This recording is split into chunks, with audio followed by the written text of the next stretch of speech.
on the phone yet? Not yet. Mark Bear will be joining us, we believe. Perhaps that's him. And our staff, Marla Keene, our planning and zoning administrative staff, Marla Keene, and Marty Gillies.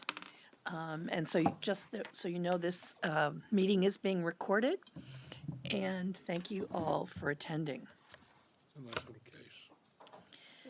There's a couple of ways to participate in this meeting.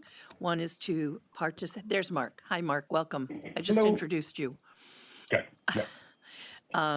And by the way, Dan Albrecht, who has been on the board for several years, has resigned from the board, so he will no longer be sitting here with us, and we will be filling that position at some point soon. A couple of ways to participate. You can participate by attending in person. If you do so, please make sure you sign up on the attendance list and provide your contact information in case you later want to take any action. You need to be considered a participant, so sign in, please. Similarly, if you're joining us remotely, please send us your contact information in the chat section so we can record that you're a participant in this hearing. And if you're calling in, you can send your contact information to Marla Keene. It's MKEENE at southburlingtonvermont.gov. It's actually southburlingtonvt.gov. Did I not say that? You said Vermont. Oh, sorry. It's not spelled out. southburlingtonvt.gov. Thank you, Marla. Okay, looking at the agenda, emergency evacuation procedures. There are doors in the back of each side of the auditorium. In the event of an emergency, please exit those doors and either go left or right to get outside of the building. Item number 2, and we have a long agenda tonight, so we're going to move right ahead. Are there any additions, deletions, or changes in the order of agenda items? Nope. Okay. Are there any announcements or reminders? I guess I made an announcement already about Dan Albrecht leaving the board. I think I've covered most of those. Are there any comments or questions from the public that aren't related to the agenda? Hearing none, we'll move on to agenda item, number 5, election of a vice chair. So, you can preside over this if you'd like. Okay. Since you remain chair. Normally I take over when we're doing election of officers, but there's no election of chair. You still the chair. So what do I do? So we have a vacancy. As Dan has stepped down, we need a vice chair to fill someone to fill the role of vice chair. Vice chair's responsibility is to step in as chair when the chair isn't able to attend, either not here or recused. Might also need to sign some decisions or Mylars if the chair is not available. See, you ended up doing it anyways. Thank you. No problem. So first I would suggest you entertain nominations, and Okay. people who were nominated, ask them if they would accept, and then if there's more than one person, Vice Chair. we can have a little discussion, and if there's no discussion, we can just move straight to a vote. Okay. I move Quinn as Vice Chair. Okay. Are you willing to accept that nomination? Are there any other nominations for vice chair? Do we need a second for Quinn's nomination, or is it just an initial nomination? No, it's just in a nomination. Got it. Okay. So I would entertain a motion to, You can just take a vote. okay, all those in favor of voting for, thank you, Quinn Mann to be vice chair, say aye. Aye. Any Aye. opposed? Okay, thank you. Look forward Thank to- you, Quinn. Okay, item number 6. This is the first application that we'll be reviewing tonight. Let me read this. Continued site plan application SP 22 039 of David Hauke to amend a previously approved site plan for 21,420 square feet of mixed-use building. The amendment consists of constructing a 3,550 square foot third-story addition, which will be combined with 4,600 square feet of existing building and used as 6 residential units, with 16,605 square feet of commercial space to remain 370 Shelburne Road. I mentioned this earlier, but I'm going to remind people, we have a tight agenda tonight, and our goal is always to be done by 10, and we will be. If we can't finish reviewing a project in the allocated time that we have on the agenda, we'll have to continue it at a later date. So who is here for the applicant, please? Thank you. And anyone else here on your team? No, okay. Mike's on, the light should be bright green rather than dull green. And if you could sit fairly close, it would be helpful too. It's a little hard to hear. Pull it toward you. Okay. No, I think we got it, thanks. I'm going to swear you in. Raise your right hand, please. Do you solemnly swear to tell the truth, the whole truth, and nothing but the truth under penalty of perjury? Yes. Thank you. So we have, staff has prepared a, what is basically, I want to make sure I have, yeah.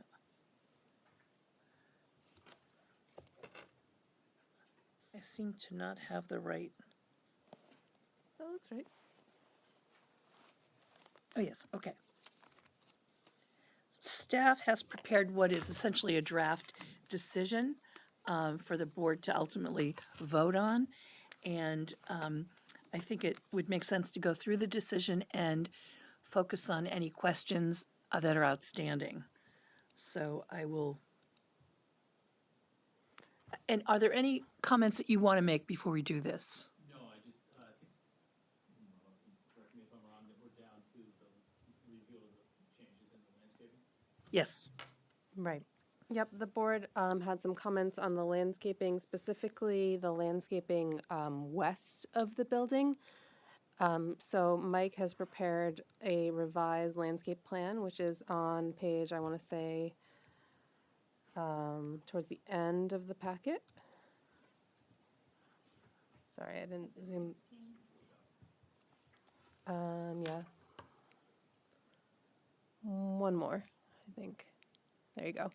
So this is a little bit of a different view than we're used to because he's consolidated into a couple different viewports. But on the top of the page is the west side of the building.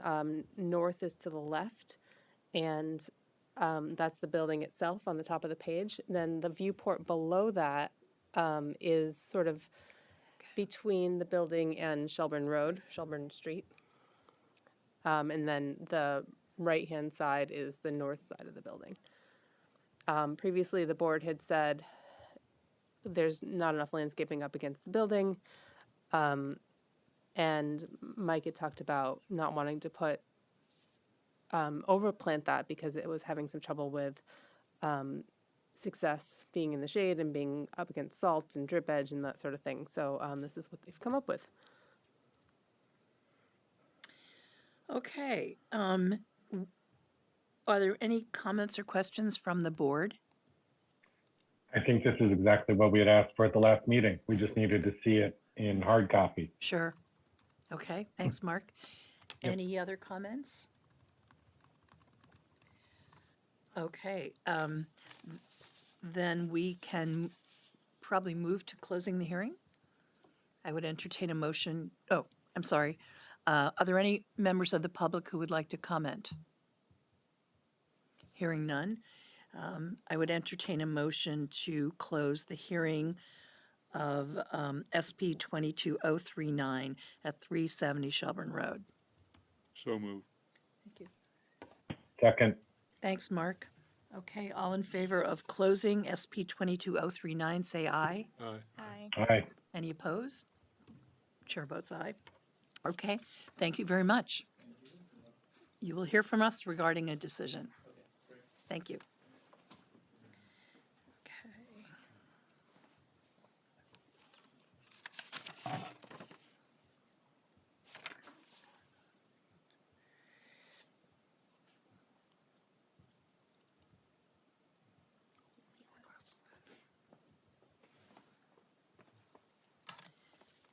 Okay. Item number 7 on the agenda, sketch plan application SD 2302 of Casey Douglas to subdivide an existing 1.2 acre lot developed with a single-family home and barn located within an existing 5.52 acre planned unit development into 2 lots of 0.69 acres on lot 6A, pardon me, and 0.6 acres on lot 6B for the purpose of demolishing the existing single-family home and barn and constructing a new single-family dwelling on each lot. Who is here for the applicant? Dave Marshall from Civil Engineering Associates. Nice to see you again, Dave. Thank you. I Are you believe it? Casey's online as well. I am here as well. Okay. Is that it for your team? That is correct. Okay. Would you both please raise your right hand? I'm going to swear you in. Do you solemnly swear to tell the truth, the whole truth, and nothing but the truth under penalty of perjury? I do. I do. Thank you. Okay. Any brief opening comments that you'd like to make, Casey or Dave, before we start moving through the staff comments?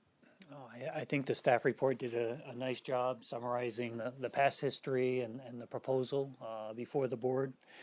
In this particular case, this is the largest of the lots associated with the original Heald subdivision dating back to 2001. And in this particular case, it represents a semi-infill redevelopment of that particular parcel. And out of all that, what's up on your screen right now is actually something that we shared with staff recently. It's your same proposed condition plan that was in the information package, but it actually now includes the ortho photo underneath it. So it's little easier to understand the conditions that exist in the area. And right now, the mouse is generally circling the parcel at issue. It's situated between Dorset Street on the left-hand side, or the west, north being straight up on this particular plan. And then there's Folsham Hollow Road, which is actually the part of the Heald subdivision previously approved, that is a cul-de-sac and actually creates or envelops the southern portion of this particular parcel. So in this particular case, it's kind of hard to see the existing house, but it generally sits in the middle of the parcel. Thank you very much. So under the existing conditions, there's the house. It actually is technically, currently accessed from Dorset Street. There was a condition of approval of the original subdivision that actually that the new driveway was to come in off of Folsham Hollow Road. That was never executed by Mr. Heald before he passed away, and as such, this application seeks to correct that oversight. But points of interest as far as things going forward, Mr. Heald planted a number of trees on the far southern end. You can see those evergreens, primarily I think for land or screening for his home to the new Folsham Hollow Road, at least to point south. There are a number of number of trees that run alongside Dorset Street on the west side. Existing conditions, and then as you get to the north end, a number of hedgerows that are very tall, some of them as far as 24 feet tall in nature, so they've grown up over time. Immediately to the north of it is actually an application that has been before the board. It's currently at the preliminary going to final, where there's a number of multifamily number of duplexes, I should say, proposed on the parcels north of this particular one. So in this particular case, this application does not seek quite the same density that you see on the right-hand side of this particular screen, but nonetheless, it represents one that kind of tries to work with the land and not against it in regards to situating the two proposed homes, and that's where we can go to the next sheet to actually identify where those two proposed homes would go. Here, you actually we show a proposed shared driveway. This is generally the location of where Mr. Heald's driveway was supposed to be placed. And now we are seeking to, again, come into off of Folsham Hall Road, but to actually, rather than with two curb cuts, with one shared, to basically deal with the topographical elevation change from Folsham Hall Road up into the plateau up above. And then you can see where the driveway splits off in the lighter shaded gray to two proposed homes. I think probably the heavy lifting for us today, and the staff report does a nice job of summarizing a number of different issues, but as we always get into the discussions when a lot is surrounded by two, in this particular case, three sides by either existing or proposed public roads, it creates the conundrum of, well, how do we situate the building in a way that satisfies the goals of the LDRs with regard to communication to the streets? So I won't jump ahead on that one yet. We'll give us the opportunity to go through the staff report, but I think of the ones that are probably the ones we'll spend the most time on, I would like to think it'll be that one. Okay, thank you, Dave. All right, the first staff comment relates to the Can I placement. interject a Sure. little bit? So this project is probably way more interesting to me and possibly to Dave than it is to you guys, because it's a existing plan unit development. And normally, once a PUD, always a PUD, and that isn't any different here, but they're proposing only subdivision within the PUD. So we're not actually proposing to review this as a PUD amendment. We're proposing to review it as a nested subdivision within an existing PUD. So the staff comments don't talk about the PUD standards, the previous approval very much. It's just reviewing the subdivision standards. And we thought that was simplest because the projects that are under the previous PUD standards and this project specifically has just different set of review criteria than it would be subject to now. The other really interesting thing is this project has steep slopes, but they're approved man-made steep slopes under an amendment that's currently been warned, so if it gets approved, it will be retroactively effective. Approved man-made steep slopes are not subject to regulation. If for whatever reason that amendment doesn't go forward, this project can't impact the steep slopes as they exist on the site today. So hopefully you don't have to worry about any of that, but it could get weird if things don't go with council the way we expected them to. Why do we not regulate man-made steep slopes? Is there a Well, rationale? approved man-made steep slopes. So at some point, the DRB, in this case in 2001, decided that that was an okay way to deal with the topography on this Okay. property. Thank you. And so it's not a natural resource, it's a function of this development. Okay, good. So number one, the comment addresses the placement and the orientation of the two homes. And I guess the question is there an alternate configuration that would result in the best compliance with the street orientation purpose in multiple sections of the LDRs? And then the two LDRs are summarized. And then the rest of the comment is of further relevance is the third sentence of this standard pertaining to maximizing living space and windows to the south, east, and west. So right now, the front is diagonal to the street, is that correct? So let's start with the home on the south side. Okay. So in this particular case, Do you want to highlight where the proposed lot line is? Between the two? Yeah, I yeah, think that might help a so- little. Yep, Marty's got it. There you go. Okay. By the way, I have a quick question about that. I'm just puzzled. I don't think it's material, but 1.29 acres magically subdivided into .69 and .68. Sounds like a typo in there, doesn't it? Does that work out? No, not even close. So what should it be? I think it was 0.60 and 0.69 adds up to 1.29. So Frank, I think that's where we're headed, but either way, if there's a typo, that's on me.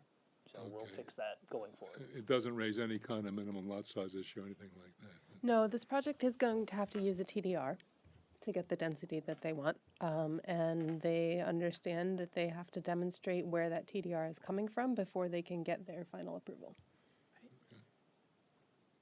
Yes. Okay. Okay, so going back to the proposed south lot and the home depicted on the plan here, again, on the west side or left of this particular drawing is Dorset Street. On the right side is at least the street portion of the cul-de-sac of Folsham Hollow Road, and then on the far south end is again the intersection of Folsham Hollow Road coming in off of Dorset Street. What we thought we were going to did with this particular illustration was provide the opportunity for this particular home, its long access to run north-south, primarily to allow for the opportunity to have communication with Dorset Street on the west side, because there's also the recreation path there, as well as to the Folsham Hollow cul-de-sac on the east side, as well as the driveway. So what is actually on the south side are those existing trees, where some of them are proposed to be removed simply by the fact that we're showing a proposed building on top of one of those lines of trees. But nonetheless, it represents, if we were to retain the trees, you know, is there really going to be a communication between the building and the southerly area, or the portion of Folsham Hollow to the south? So, and then lastly, when we're dealing with garage locations and integration with the facades of the building here, what we tried to do was actually have it come in off the north end so that we weren't creating a scenario where, again, a driveway was coming directly off of the street to the garage. So we felt that we had found a sweet spot here, but there's a lot of different ways of thinking of things, and our job here is to make sure that you're comfortable with the proposal, and if not, what is the better way to go? Thank you, Dave. By the way, is there a walkway from the driveway? I mean, where's the front door on this house? I think that's still to be determined, Frank. So, I mean, right now, it could be on the east side, could be on the west side. I think we'd always been thinking it was on the east side with a porch on the west side as far as Well, communication but with you the want street. what I'm getting at is that from where you pull the car in, you want some kind of a path to the front door. Yes, we do. right? And that's what's not depicted as any of the paths for either of the homes right now. It's just very basic in regards to the driveway circulation component and the general layout. But So the footprint, basically. correct, thank you. Did you want to say anything about the north lot? The north house? Well, in this particular case, I think the only thing that we kind of took the cue off of was just the orientation of the house, existing house immediately to the east. It does have some communication with the cul-de-sac. And I think that's pretty much all we have to offer on that. Okay. It just seemed to fit the lay of the land a little bit better as far as that orientation. A lot of things to take into consideration here. It's not an open field. Yeah, right. Comments? Mark, do you have any thoughts? Yeah, I mean, I think the lot to the north seems pretty straight, you know, in terms of placement, configuration. It orients, you know, again to the house to the east pretty well. So it's going to fit in with that sort of pattern language of the development. The house to the south, I think, you know, I'm not too concerned about the fact that it's sort of currently placed on top of that one line of trees, because, you know, if you go out there and you look, you know, that the other clump of trees just south of that is pretty dense as well, you know, so you're really kind of, you know, it's not going to be like, oh, by getting rid of that couple of those trees, you're not going to be opening it up to Folsham Hollow. I guess my only real concern is that the way the topography has been altered, you know, to get a house pad on it, I'd be concerned about the regrading of it with the actual existing clump of trees to the south. How you're sort of going, looks like you're grading into those chunks, and I would be concerned that you wouldn't be able to salvage them, that they would eventually die. And also the fact that right now the house feels like it's sitting up, sort of like up on a hill, so that, you know, to the east and to the south, you come out of the house and you basically have a steep, you know, grass or yard sloping away from it. To the west, it's a little flatter, but that's orienting toward Dorset Street. And I think this house sort of kind of wants to orient more towards Folsham Hollow, in terms of working with the rest of the houses in the cul-de-sac. So I'm just wondering about moving the house a little bit further to the north, and, you know, which would, you know, get it out of getting rid of that clump of trees, that line of trees, but that's not as much of a concern. But it would give you an opportunity to get more of like a, you know, a little bit more of a flatter area from the driveway to the front of the house. And maybe, yeah, you end up with like a corner or the south end of the house as like a walkout basement or some sort of topography. But pushing it too far to the south, you know, I think ends up with too dramatic of, you know, grade change, and the house will feel like it's sitting up on a hill. That's a good suggestion, Mark. And so my question is, why was it not planned further south? I mean, further north? So it's a combination of topography. As far as elevation change, you can see the shared portion of the driveway and the contour lines there, that we're trying to make up elevation change coming out of Folsham Hollow Road up to the upper plateau. And once we've gotten to that particular point, then there is the opportunity to easily make movements as far as vehicles in and out. Sure. We also wanted to try to respect a little bit more of the yard area for the north lot. Marty, I don't know if we can move that up a little bit.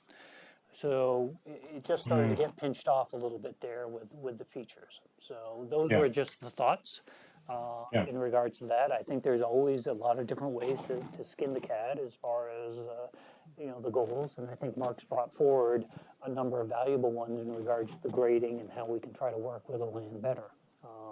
So I think that's the homework that we need to go back with in order to figure out how to better situate the proposed building with the landform. Okay. Yeah, I think that, you know, if you look at the other houses in that subdivision on the cul-de-sac, some of them have the driveway with the little, you know, little offshoot parking area, and some of them are straight shots in. And I think you could almost keep the driveway into that house to the south and keep the little offshoot lot, you know, driveway area, and just move the house up into that, so you don't have 4 parking spaces in asphalt with the 2-car garage. You end up with the 2 parking spaces to the left, and then 2 cars in the garage or parked in front of it, not using the little, you know, the turnaround. I think, you know, you could keep the driveway, not be pushing it further towards the house to the north, and just lose a little bit of your asphalt driveway area. So Mark, what I think the low-hanging fruit on this particular one is, you can see a white rectangle that's between the kind of the turnaround portion as you back out of the garage and need to turn around. We could basically move that particular feature further to the north on top of that rectangle and gain some additional distance that we could basically move that to the north without having to change the intersection driveway location. Right. Yep. Yep. Okay. Any other comments? Thank you, Mark. Sure. So can I just get the temperature of the board on projects along this corridor? The board in the past has been interested in sort of having homes have a facade that, while not necessarily looking like a front, doesn't look strictly like a back along Dorset Street. And I was wondering, this is a little bit different in that this is just a two-lot subdivision. It's not, you know, 16 homes like we saw on Medalist, or like we're seeing at the lot immediately north of it. But does the board want to offer any feedback in that regard? Yeah, it doesn't. Oh, yeah. It doesn't have at least for the moment, a particularly pleasant west exposure, right? You're just looking Well, at a wall sorry, so Frank. far, right? But On the- Well, I think, Dave, you mentioned possibly having like a back porch facing Dorset. Sure. I mean, being sketch plan, there's not a Yeah, lot I of know. detail. Right. But there's the But I would opportunity. say yes. Yes. I would say yes. We would want it to have some orientation, not your typical subdivision rear of the house where the only people that really see it are the house behind it that's, that the lot backs up to, and the homeowners. You're going to see this from Dorset Street on at least the lot to the south. So I think, you do need to sort of have some sort of architectural feature that presents a far more pleasing than just a straight back of the house. The lot to the north, I'm not too worried about it because A, that existing shrub line, and B, it's the garage, that's sort of on that location. So even if that shrub line gets demolished, you're not going to be seeing the back of the house. Other comments, questions? I just realized this is sketch and I put you through swearing in. I'm sorry about that. I'm still telling the truth, one way or the other. Okay. So, We would expect nothing less. there you go. Okay, are we, and you'll be coming back to us at some point, so are we ready to move on, Board? Okay. Number 2, Lot A, I'm going to read this. Lot 6A is shown to be somewhat diagonal to the street. Staff recommends the board discuss whether they consider this proposed configuration to be an acceptable approximation of fronting on the street. Staff considers a home whose front more closely paralleled the street would be possible. Have we kind of covered that in the discussion? I think we have. Okay, let's move on. Oh, and that's it. I did notice on the very last paragraph was kind of what I mentioned at the beginning, and I had failed to make this red, but I just wanted concurrence of the board. The board has to actually make the determination on whether it will require master plan review or PUD review or subdivision review. So any concerns with what I had proposed about doing this as a simple subdivision? I don't. Anyone else? Well, the question is whether it requires an amendment to the PUD, right? Right. And that's being resolved elsewhere? Well, they haven't proposed anything that would require an amendment to the PUD. Right. So, Frank, the PUD approval back in 2001 was, as staff indicates, was fairly minimal as far as the flesh to the bone. So it's all things that the applicant is easily complying with. So we have no issue with having to amend any of the features that were identified as far as components of that particular PUD approval, other than the fact that the Paul Heald lot 6, is proposing to be 2. Yeah, I don't think it's a big enough issue to make an issue of, but it's a little awkward to have a subdivision that is not also an amendment to the the PUD has an approved configuration, right? And this is not it. So just the logic of the situation. How big a deal is it to amend the PUD? Under the current standards, it's a lot more hoops to jump through, and I don't know that this project would be able to jump through those hoops. Well, if I have a concern, it's not even specific to this one. I mean, this is sort of easy peasy, but I hate the precedent for, a major PUD, and we find people coming in saying, well, we want to do a 5-lot subdivision, with altered lot lines. You follow what I'm saying? Mm-hmm. That's the awkward part, and I don't like ad hoc relaxations that set precedent. That's the concern. Sorry. Yeah, I was just gonna remind myself of the exact. It was a 2-page decision on that PUD. I think, Dave, there was some sort of court involvement or something that. No, we just ended up. I remember. Paul told me the history of this. This was when there was like a staffing issue, and it got kind of caught in between staff, and it ended up being not that that matters, but it ended up being a 2-page decision for a 6-lot PUD. And I'm just pulling it up, but I think there was really nothing. The only waiver was about minimum lot frontage, which Right, is no longer a requirement. So if they were, they're not proposing to be below for these lots anyway. And the rules have changed such that it wouldn't be an issue even if they were. May I ask, the way this is worded to be a simple subdivision, let's say it were 5 homes, it's no longer simple, so that kind of avoids setting a precedent. Right. This is sort of the maximum potential change to this PUD because they wouldn't be able to subdivide any of these lots further. But that's not, you understand, that's not what I'm talking about. I understand that if there weren't anything else to be concerned about, it would just be a shrug and do it. But I am concerned about precedent. I don't know how to distinguish this from the larger argument, you know, letting the camel's nose under the tent for messing around without going through process. I guess because I would argue that it meets all the criteria of the LDR and the criteria of the previously approved PUD. So if someone were to come in for a PUD amendment, it would be to do something that wasn't allowed in the previous PUD, right? No, it would just be to change something.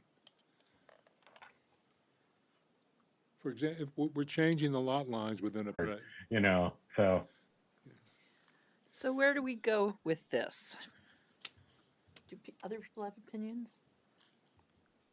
I believe I expressed mine. It's been deemed by staff to be a simple subdivision. And by looking at it, I failed to see that it's not. Quinn? I think I'm still wrapping my head around it, but I tend towards what Frank has presented. Yeah. I'm wondering if, since this is sketch, is this something that we can loop back to, I guess, maybe in deliberative session, or do we need to be in agreement? Yeah, we could have some discussion of it and provide Well, some can I- feedback. Can I ask a question? And I guess it's more of a I guess it's a question for Marla. What is the difference in the process between the two, and you know, how does it affect what both Dave has to do and how we review the project between the two different, you know, paths forward?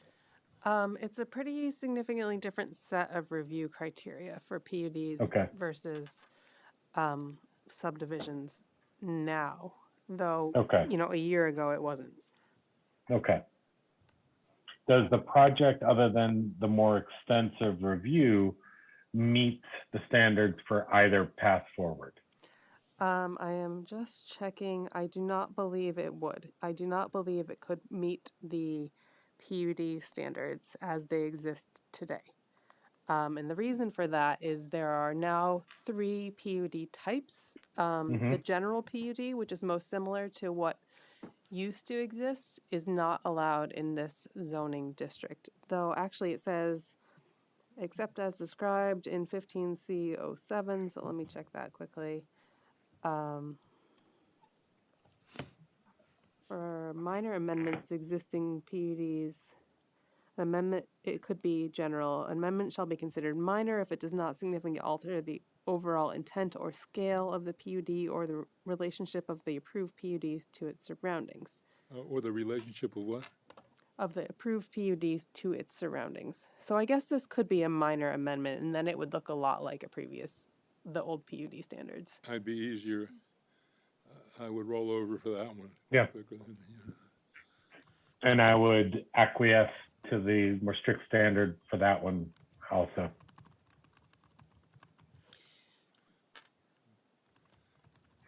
So The should, minor amendment, possibly even administrative? No. Good try. So it's still, under the general PUD, it still requires an analysis of the development context, and meeting all of the standards that we would have had previously. I think it requires a minimum civic space, which I'm not sure this project could ever create because the land has sort of been used. Though, no, wait, in minor amendments, we would only be reviewing the portions of the project that have changed. Yeah, so we'd have to spend some time thinking about it if that's the direction that we're to head. But why don't we think about it and see if there's any major hiccups, I guess. Okay. So we're going to continue this. Dave, Casey, can you live with that? I'd like to spend a little time thinking about it. I mean, it doesn't prevent you from moving forward with your design, but it would prevent you from moving forward with your next application package. Well, here's a question. Do we need to continue it if it's just sketch plan and you can work with, we can deliberate on it and then you could convey that to Dave about what guidance or what path he's going to have to take? I'm not really sure what the process is for feedback on a sketch after the sketch is concluded. All It right. feels kind of wrong. Okay.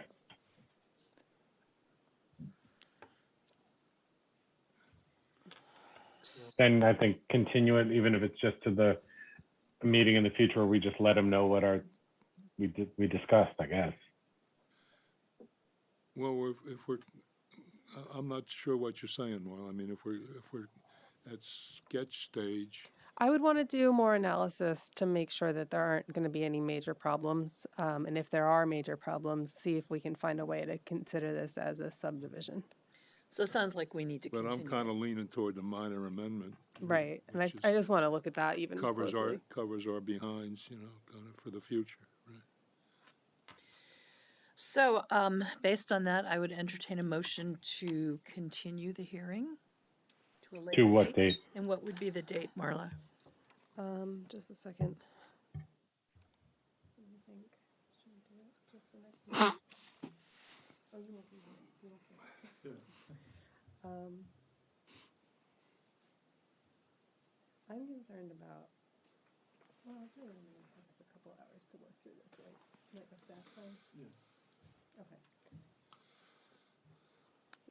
Yeah, we think we can do it for March 7th, if you'd like.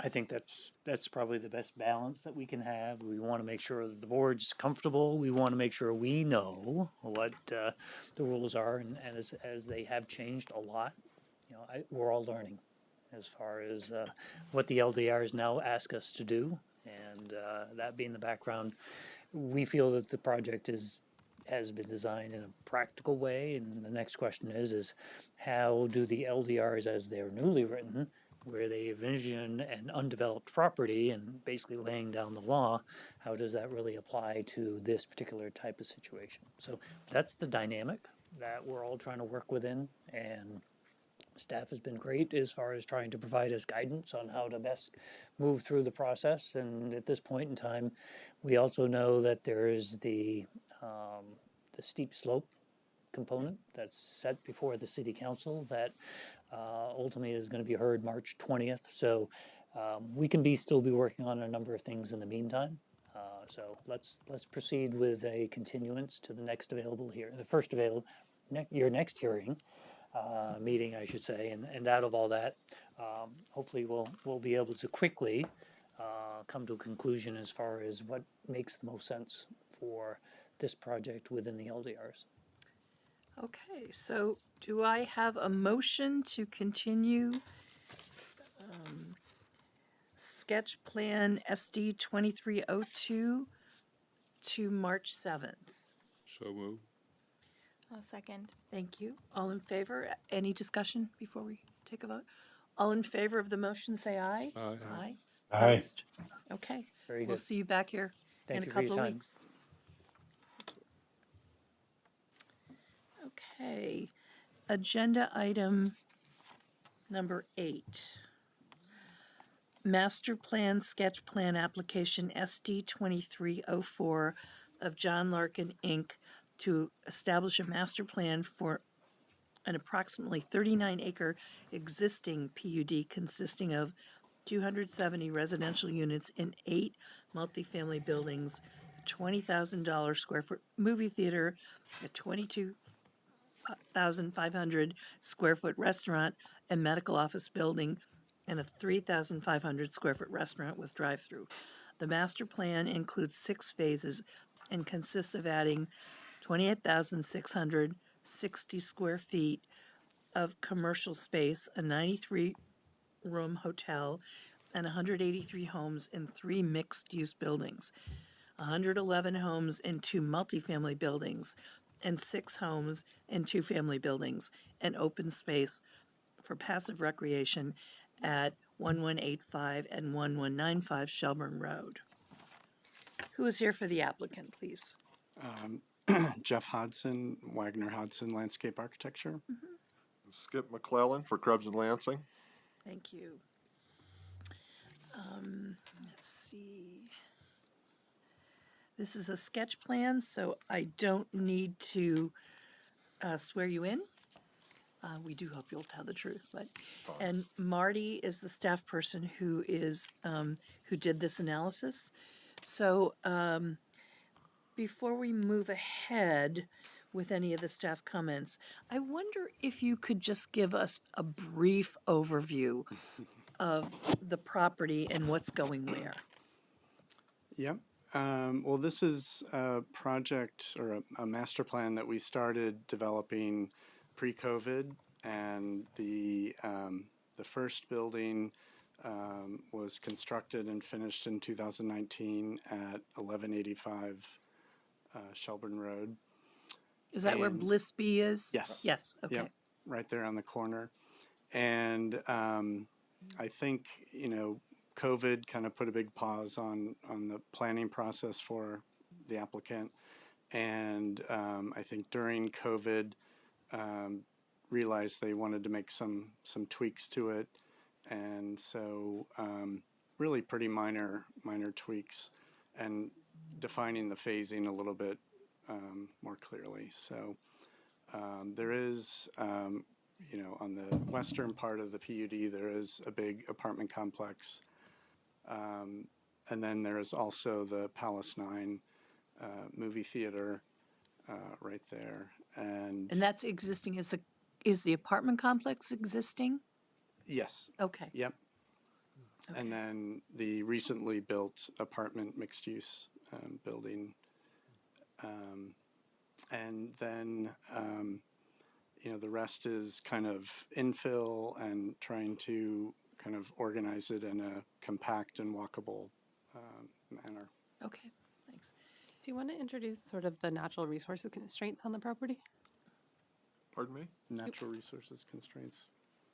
There's a brook, a stream that runs down along Fayette. You see from the top of the screen to the bottom left. It's a drainage way, mostly an intermittent stream, and it has a river corridor constraint over it by the city. There's a pond right where the cursor is, right down there. It's a frog pond, and there's a wetland delineation that was done many years ago around that. And then above, right behind Lowe's, just south of Lowe's, it's a big white building there at the top. To the right of those apartment buildings is a wetland delineation that was just done recently by Dory Barton. So those are the obvious places to stay out of, and we've stayed out of all of them. We intend to stay out of them in the future. And actually that phase, which is phase, I think it's 5, we scaled back quite a bit because of that wetland delineation. Okay. So we are going to walk through the staff report, but I'm wondering, does anyone have any comments from the get-go? Just curious, I've been so shut in because of COVID. Is Palace 9 still functioning? Yes. It is. Does it expect to continue to function? Yeah, I think who knows? You know, it's unsure, But there are no plans to demolish it at this point. not right now. But I know in the staff report, it did point out that we're below the, you know, maximum density, and that could open a possibility for an amendment to add more housing there. So Okay, thank you. Let's jump But right. you are not the owners or controllers of that piece of the property though, right? yep, It's Yeah, leased. it's all The- one- The Larkins own it, but it's Yeah. leased to Merrill Jarvis. Okay, Yeah. so, which presumably has an endpoint or something. Presumably does, but for right now, it's gonna continue as a Yep. movie theater.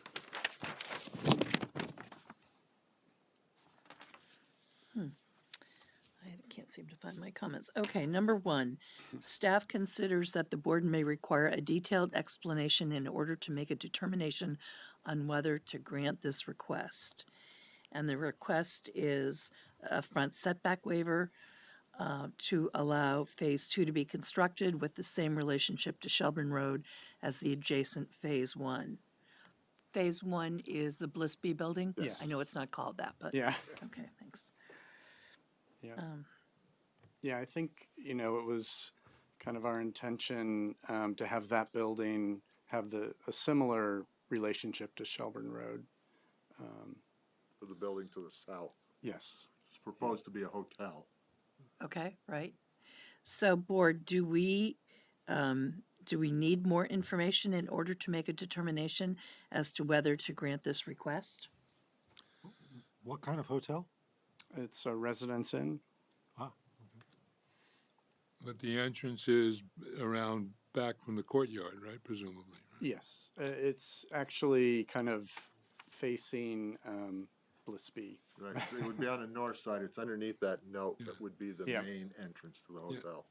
I think we had the setback discussion when when this was up the first time around for Blissby. Yep. And we allowed it, and I think everyone can, I mean, I'm by there all the time. I don't see any adverse consequence from having allowed the setback waiver, so I would not object to it in this case. Now it'll occur again on Real Road, assuming Real Road is gonna be a city street.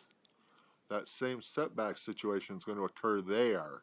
We're showing the buildings closer to the street than the setback that's required. So that same request would be for along Fayette and along Real Road. Wow. There'll be setback adjustments in there. Yeah, and I apologize. The notes kind of obliterated part of the The, building outline.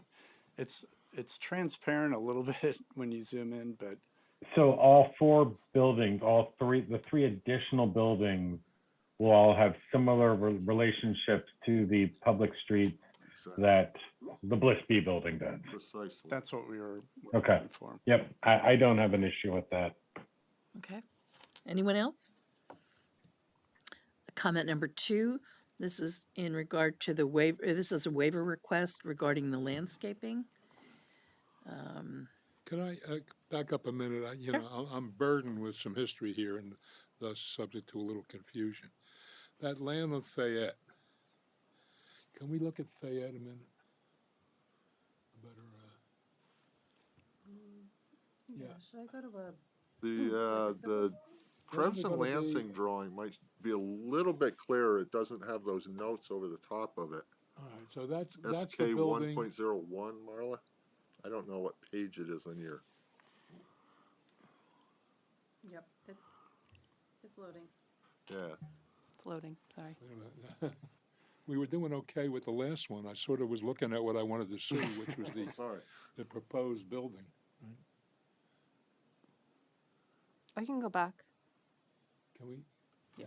If you could get back to where you were with that big white blob. That's it, right? That's what you're proposing to build. Can you move it over so I can see it a little better here? Oh, you're talking about phase 4, the micro apartments? Right, and that's where you wanted to decrease the setback? Is that No, what it- no, sir.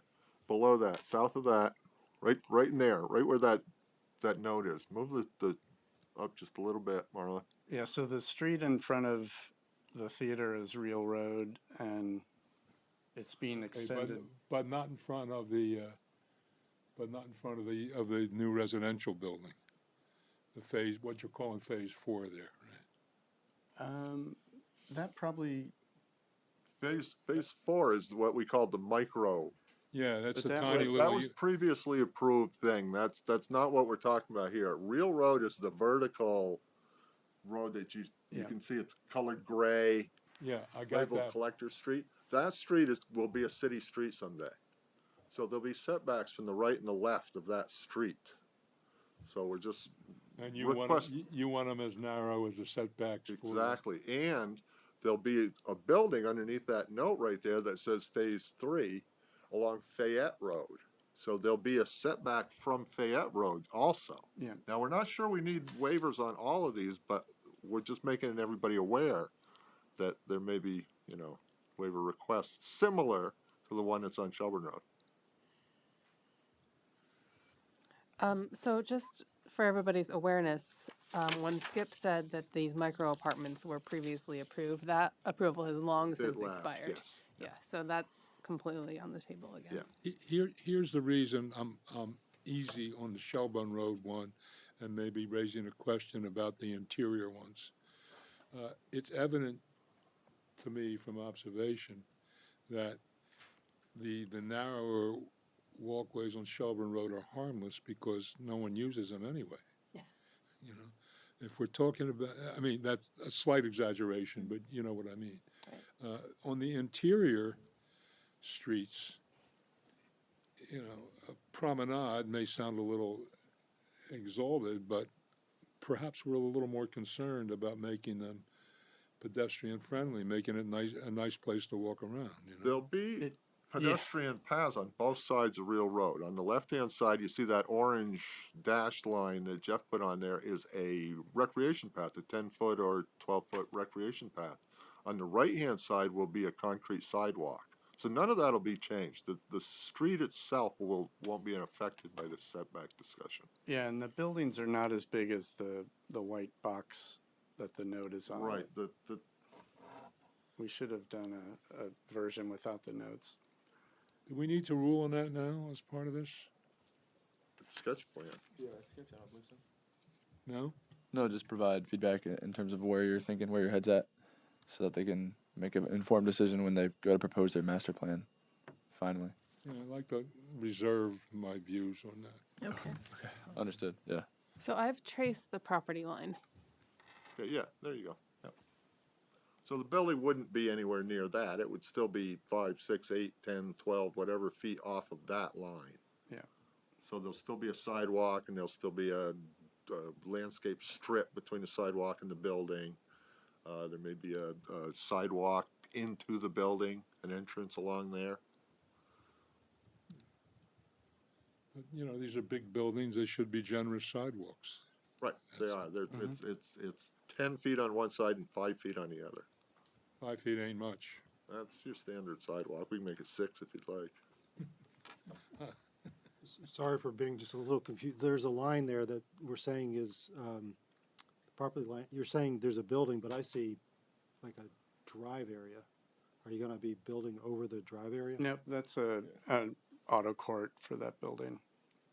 Where's the building? It's, Oh, the it's white kind stuff? of under the note. Okay. It's kind of at an angle I along understand. It's this Fayette. L, upside down L? Yeah, I got you. yeah. Thank you. Sorry. Okay. Any other comments before we move on? Comment number 3 addresses the bike and pedestrian needs and north-south I think we're still on connectivity. Pardon me? 2, I think, sorry.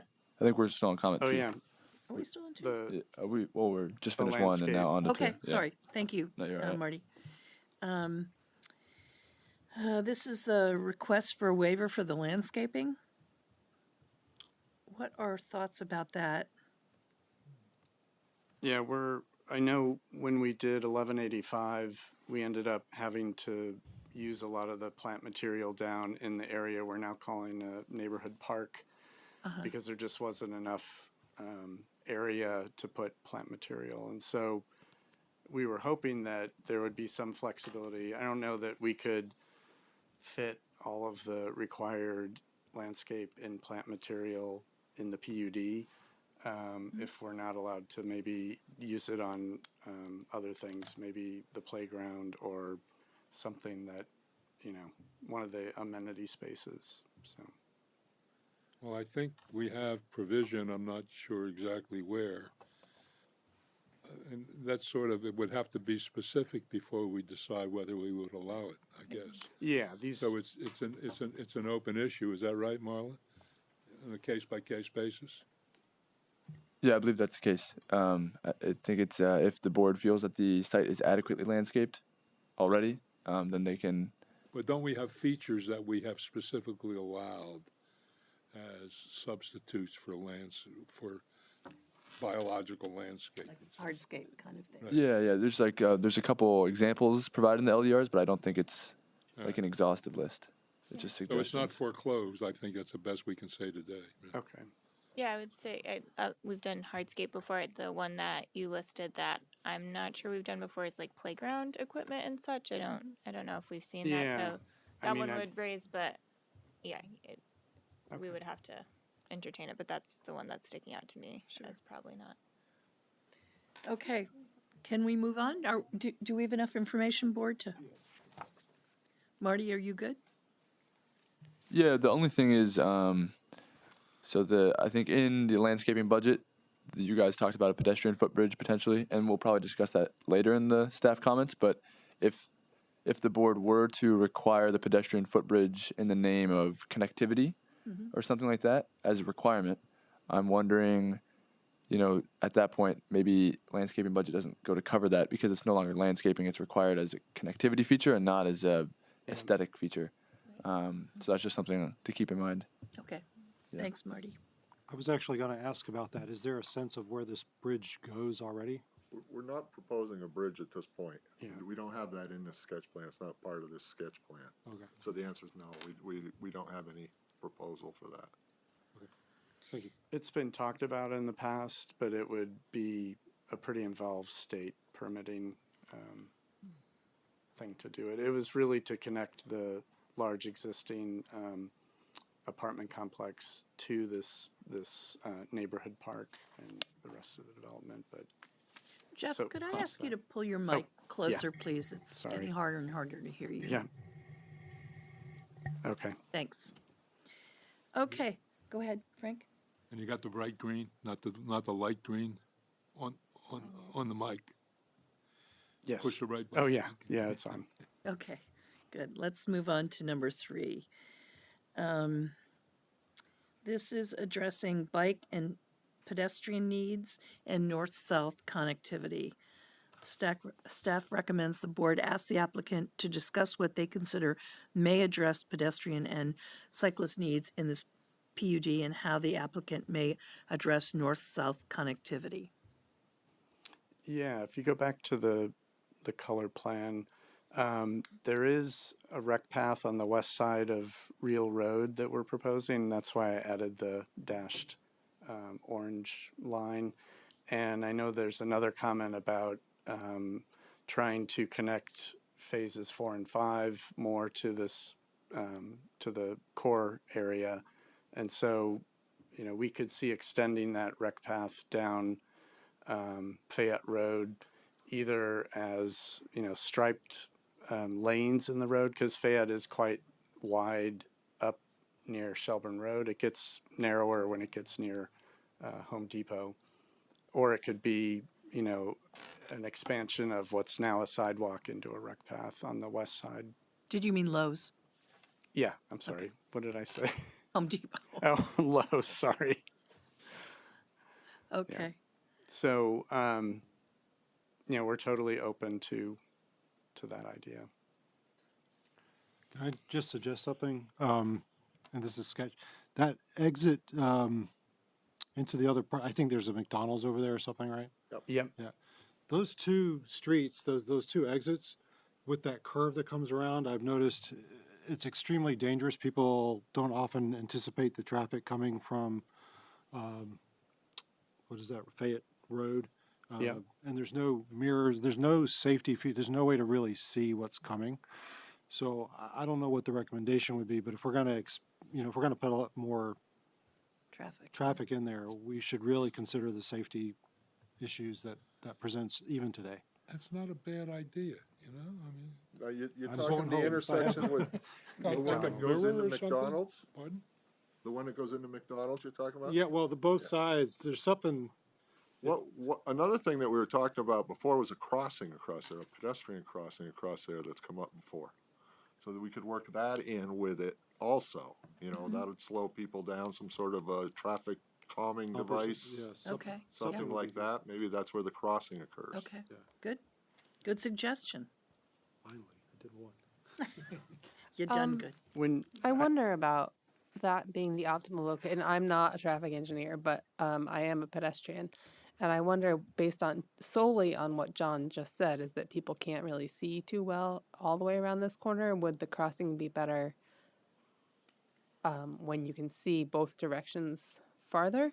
And I'm asking that as a genuine question for, the people who are professionals in this. We're gonna get more traffic people involved eventually, so Yeah. we can discuss it with them as to the ideal spot to put it.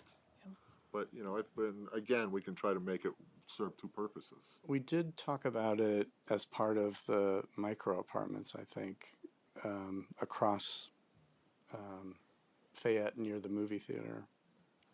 But yeah, I think it makes sense to get more professional Okay. advice on where that should Okay. go.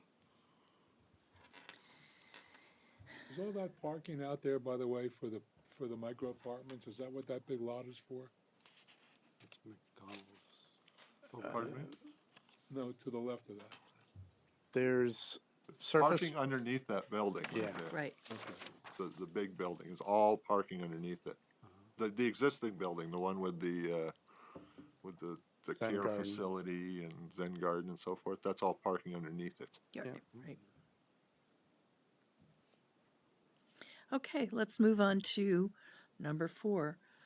Staff recommends the applicant discuss the impacts of these existing conditions with a specific focus on how the adjacent uses will be delineated or incorporated into the function of the proposed PUD. What are your thoughts about that? So this kind of gets into how master plans are now different than they used to be, right? So Marty starts to talk about the different elements of master plan approval.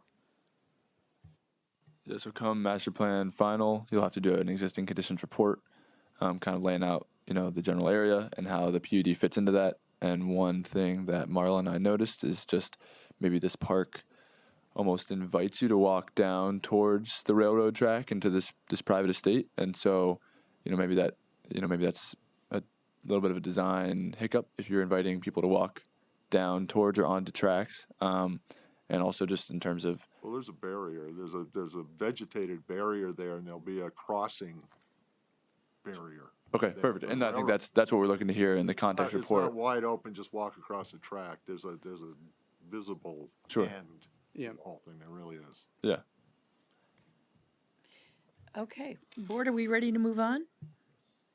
Number 5, staff recommends that the board discuss with the applicant the impact of inroad on the function and safety of the proposed open space. Can you show us on the map what we're Yeah. talking about, please? That is the drive that goes down through the neighborhood park and across the railroad. It's called Inroad. It leads to the parcel on the lake.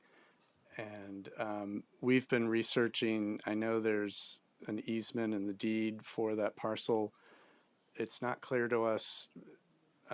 Joe was under the impression that it was for emergency or secondary egress for that lot, not primary, but we're going to look into that more, into the wording and make So sure. it's existing? It is. It's a driveway right now, basically. Comes all the way from Shelburne Road. Yeah, And is it called inroad because there's an inn that's going to be there?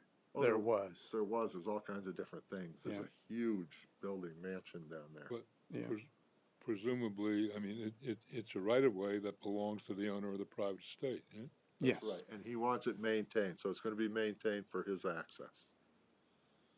All right, so there's nothing, So I'm not quite sure what the comment is directed at. I mean, that's a given, that thing, right? A legal given.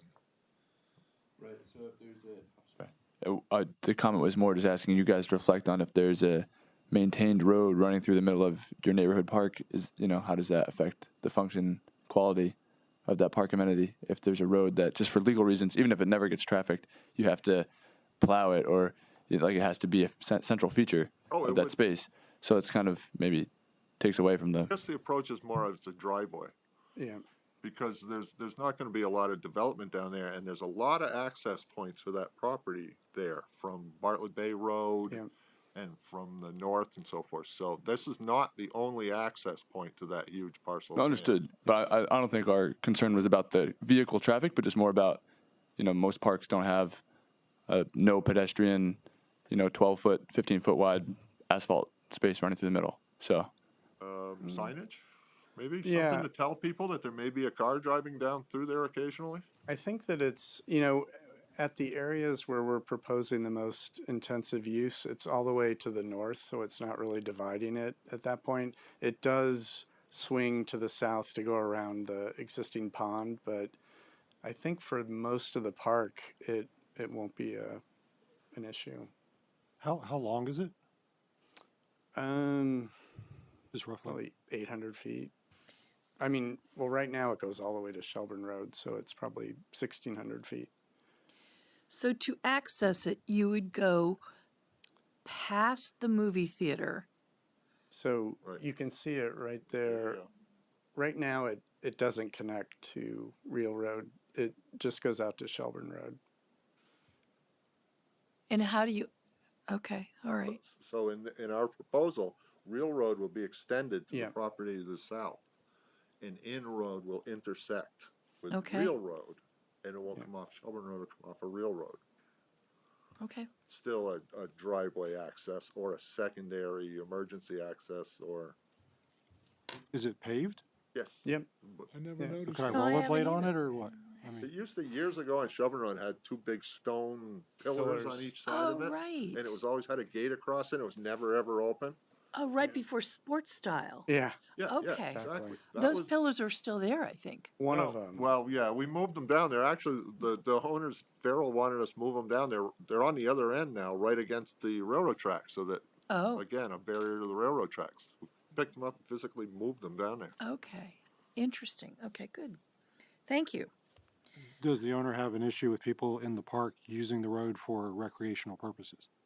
Not that we've No. heard. There's no objection that we've heard about, but if you'd like us to get some sort of a statement or something from, Well, I think maybe where I'm coming from is like if I were a parent living in this development, I might have a problem with my kids using the road for recreational purposes, as it's a road, Yeah, I So mean, that's it's just right where the now, pushback's going to come from. I think. it's a driveway, and I guess it really depends on what happens to the property on the lake and whether they have, how many other access points they have.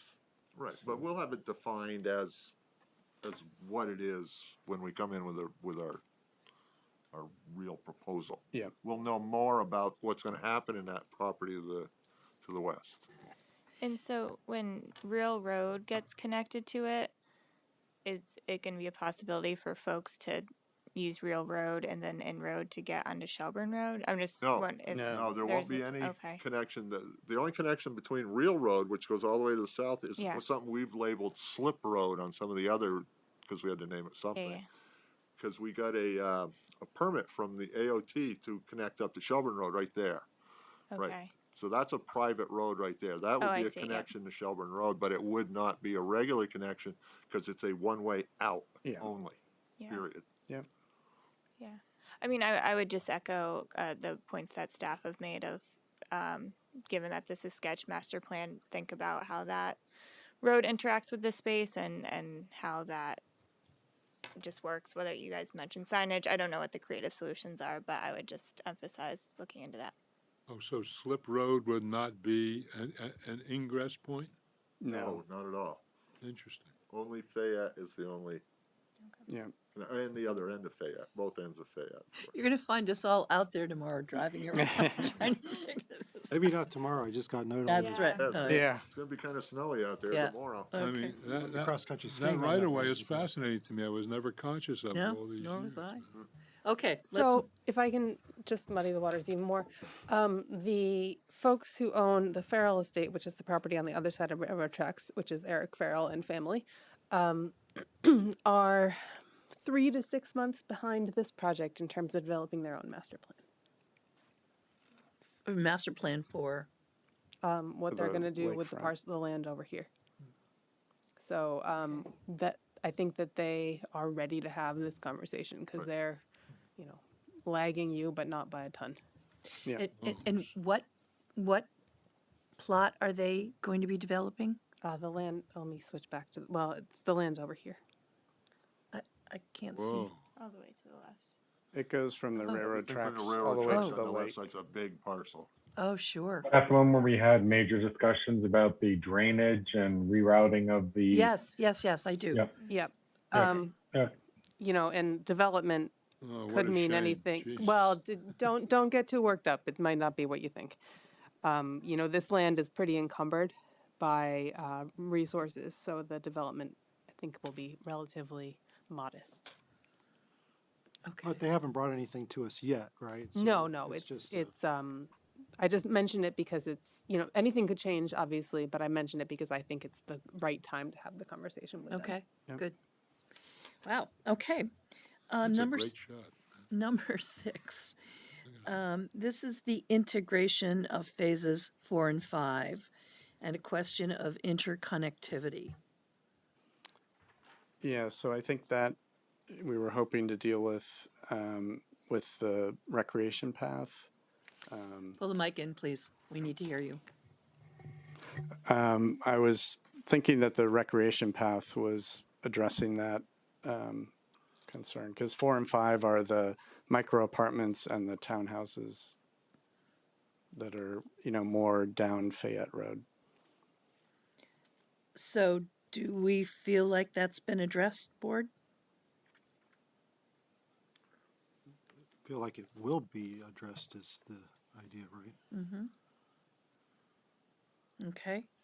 I think maybe that one kind of hinges on where and whether the pedestrian crosswalk across Fayette gets installed as well. Right, but there'll be, what we'll propose is a separate path of its own that doesn't exist there now. Today, there's that narrow concrete sidewalk. Understood. We'll improve that to make it a more pedestrian-friendly Right. path between pieces of our master plan. Right. And the micro apartments are on the other side of the street from that. Micro apartments are on the other side of the street. Right. Which is where I'm saying the crosswalk would be Right, handy. Yep. exactly. The crosswalk would connect up with that recreation path. Micro apartments, are those like bed sitters? That's No, an- they're just small. There's studios and one-bedroom apartments. They're like We That's just named them micro because we got to name them something. Okay, hotel room size. sure, okay, thank you. Okay, Modest hotel room sizes. Yeah, it's a nice thing. Marla probably has a lot of information about that from our previous. Well, there was a model of them in the Quality Inn, I think, some years ago that I went to look at. It was very ingenious, but a little reminiscent of a submarine, you know. okay, let's move on. Number 7, this is about inclusionary units and integrating rental units. Yep. We will intend to fully comply with that. So. Okay. We will look forward to that. Okay. Do you plan to do them all in one building or integrate No, into each building? Spread them out as required, basically, and, work up the open space as required and so forth as each development or each portion is developed. Number 8, this is regarding the civic space. Yep. What's your response to that comment? So we identified if you zoom into the center of the plan, we've identified kind of a pocket park kind of in the center by the, Jeff, you're going to need to speak up, Oh. please. that's weird. Yeah, so right in the center there, there's a pocket park that provides kind of ADA access down this. There's kind of a big hillside there from Larkin Terrace to Real Road. And so we were thinking of a pocket park there, and then we're thinking of a playground and community garden there, and then the remainder of that would be a neighborhood park with possibly a dog park in it. And I think that would satisfy the square footage requirements. We haven't done the final calculations on that, but, Okay. and we're open to, suggestions for those spaces. Today we were talking about pickleball maybe as, minimal active recreation in the park. Did you say pickleball? Yep. It's everywhere. Is neighborhood park type, I don't know if you know off the top of your head, Jeff, I can look it up quickly. Is Yep. that required to be a public, Public street. no, deeded to the public? Oh, it doesn't say that. I didn't see that, but The reason I mention, no, it does not say that. If you were intending to deed space to the public, the city's only willing to accept things that are, consistent with city standards. I would encourage you to have a conversation with the recreation director and potentially the Recreation and Parks Committee if you intended to have it be public. okay, so we have the choice. It could be privately owned but open to the public, or it could be deeded. It doesn't seem to be required to make it deeded public. Okay. Yep. Yeah, I haven't had that conversation with Joe, so. And the choice would be open to the city's decision to accept it or not as a public park. Right. And then they would say what they thought was appropriate for the being in the park, or? Yeah, but if you wanted to go that route, you should go that route from the beginning. Okay, yeah. Okay. Phasing of the plan. Staff recommends the board and applicant discuss the phasing plan as it pertains to the development of the site infrastructure and site amenities. Yeah, so this one, the applicant identified 7 phases, one of which was already built, so 6 additional. And I guess in staff discussions, we kind of thought that in the same way that in O'Brien, each house is not a phase. Each construction here is not necessarily a phase, and the phasing really comes in from the infrastructure investments. So one of the roads done, one of the parks in, one of the amenities in. Yep. So kind of having that conversation, not tonight, but maybe at a later date about when it's appropriate for, the dog park to be finished at how many units or all that type of stuff. Yep, absolutely. And we already talked about how we might reconfigure the phases, and yeah, we're open to that. Okay, any questions? All right. Moving on, comment number 10 relates to the civic space. How the applicant intends to meet this requirement. What are your thoughts about that comment? Let's see. I think that's kind of what I went over with the amenity space. Okay. I think. I Is that think right, Marla? Yeah, okay. Okay, perfect. Number 11 is bike and ped. Staff recommends that the board discuss connectivity options, including connections shown on the site plan and other potential connections, including the pedestrian footbridge, bike lanes on Fayette Road, and to Lakeview Commons. I think we've covered this, but do you have anything else to add to that? No. I don't Okay. think so. Number 12, staff recommends the board discuss with the applicant the extent to which this project will require screening between uses and whether the phases will be appropriately integrated into the neighborhood area. Yeah, the only places we thought that we might need screening would be up at the townhouses, between Lowe's and the townhouses up there, and then also maybe down by Farrell Distributing up against the park. But I think everything else is pretty either naturally screened or compatible. So Both of those areas are vegetated. they are, today. yeah. The one to the south especially, because there's some huge pines and so forth, beautiful trees down Well, and through we there. added a bunch of planting down there from the first From the building. first phase. So Okay. Questions from the board? Okay, number 13. I'm going to read this. Staff recommends that the board and the applicant discuss the functional objectives of each street in order to finalize design standards applicable to this project and establish a typical street cross-section. I think yeah, we because I think now you have street classifications, is that right? And so much like the amenity space, we have to kind of pick a street prototype basically. Yeah. Okay. So Real Road was the only one proposed to be a city street, and I think we sent an email early in the game asking for a decision on what to call that street. We called it a collector from the list of streets, so. Somewhere there's an email, we've already discussed that. Yeah, the feedback that I got from DPW was if that street's going to be accepted, it's got to be built all the way to the south property line. Yes, it Yeah. will be, yes. Cool.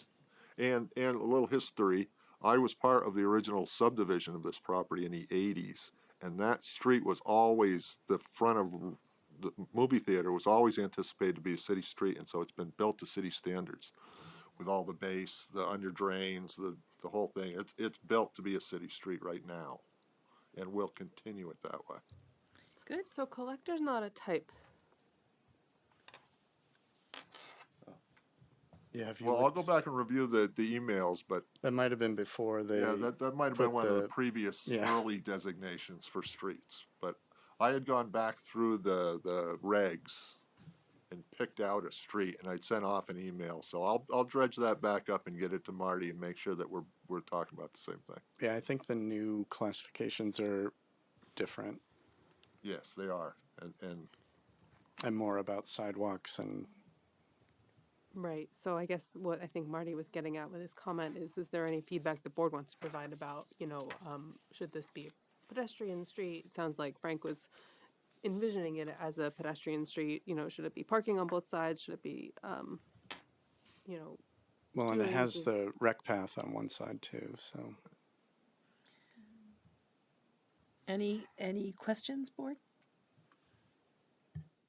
I mean, in general, we were trying to put parallel parking to make it kind of a traditional street on as many streets as we could. Okay. Going, gone. Any other questions before we? Just to conclude that this? point, sorry, overall, and maybe it's been covered, there's sufficient parking for the whole, Yeah, so there's quite a bit of underground parking that doesn't show up in the plan. There's parking under the existing building, there's going to be parking under the hotel, and then parking under the one right there with the pool. Yep. no real the- parking along the streets per se, right? And then parking along the streets, either in parallel or I think we might even have some angled parking. as part of our master plan, our pre-COVID master plan, RSG had done an analysis of the parking and the traffic requirements. And so we have that in our hand now. Now, of course, the master plan was slightly different then, so the numbers aren't exactly perfect, but we do have an analysis of the parking and the traffic in hand, and we'll have that as part of our master plan application. Marla, Marty, would you remind me, having lost the war, what standards apply to commercial parking in this area, if any? There are no minimums for commercial uses. We still have parking minimums for multifamily developments. Which which has been cut back, right, to like 1.5, you get a half a car or something I like think it's 0.75. Yeah, that, 0.75. No back seat. yeah, per unit, with every 4 units an additional 0.75, or maybe every 5 units an additional 0.75. Yeah. So we assume that the city council in its wisdom and the planning commission have decided that developers' discretion and self-interest can adequately guide the amount of parking that will be supplied, is that right? I believe that was the consensus. Sarcasm from the board. Yeah, yeah, a crucial part. Okay. Can I ask a question about the underground parking? Sure. Are they connected or is it one parking The- per building? So it's going to be connected between the hotel and Phase 7, but we couldn't connect north-south Right. because there's major utilities in that, underneath that pocket park kind of That's a area. corridor right there, Marla, is the water, sewer, storm, everything runs right down through that east-west line right there. So no parking under this yellow There is guy. There parking is, under there, it's but just it's not separate. connected. It's the same parking, it would be even under that plaza, that whole thing, that parking lot that you see there now for the movie theater is essentially gonna be underneath that development. There's potential Oh. from the hotel on the Yeah. corner, the southeast corner to the Phase 7 there. Yeah. There's potential to put a tunnel under there to connect the two parking lots in case one overflowed into the other. But that would be the only underground connection between any of these. Yeah. Can I just show this other plan from the packet? I thought this was really interesting. It's going to take a second to load, but it was kind of the cross-section of how this relates to Shelburne Road. Yeah, there's quite a bit of grade change.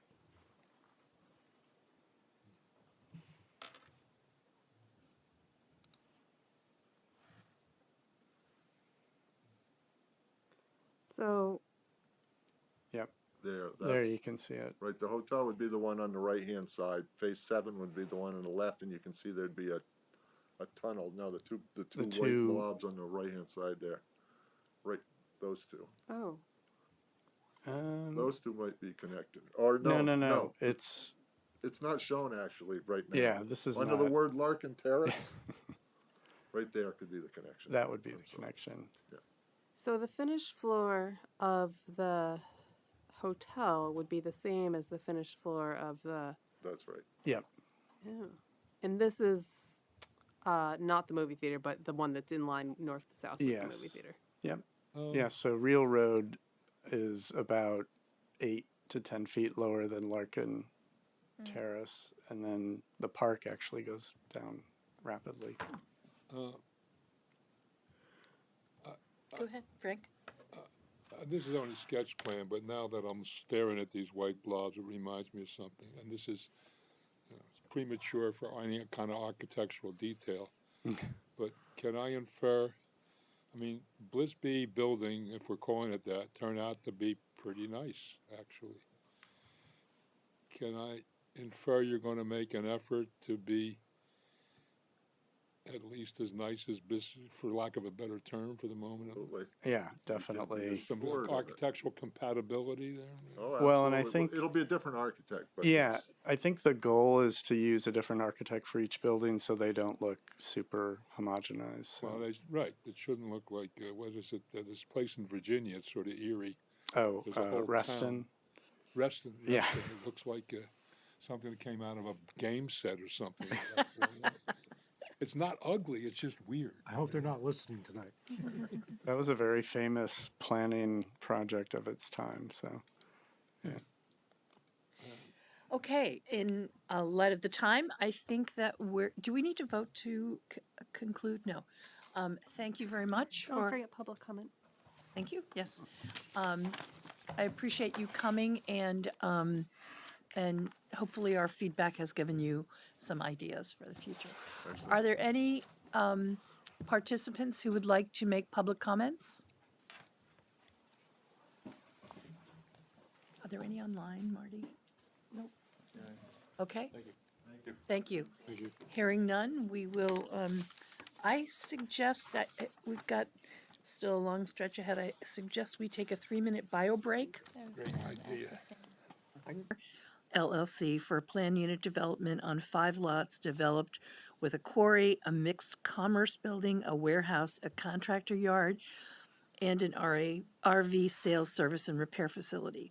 The master plan includes combining the 5 lots, resulting in 1 lot of 747.92 acres and consists of 344,000 square feet of manufacturing and office building, a 37,800 square foot office and retail building, a 15,600 square foot commercial building, and an 85,000 square foot flight instruction and airport use building on 40.43 acres of the resulting airport lot at 3070 Williston Road.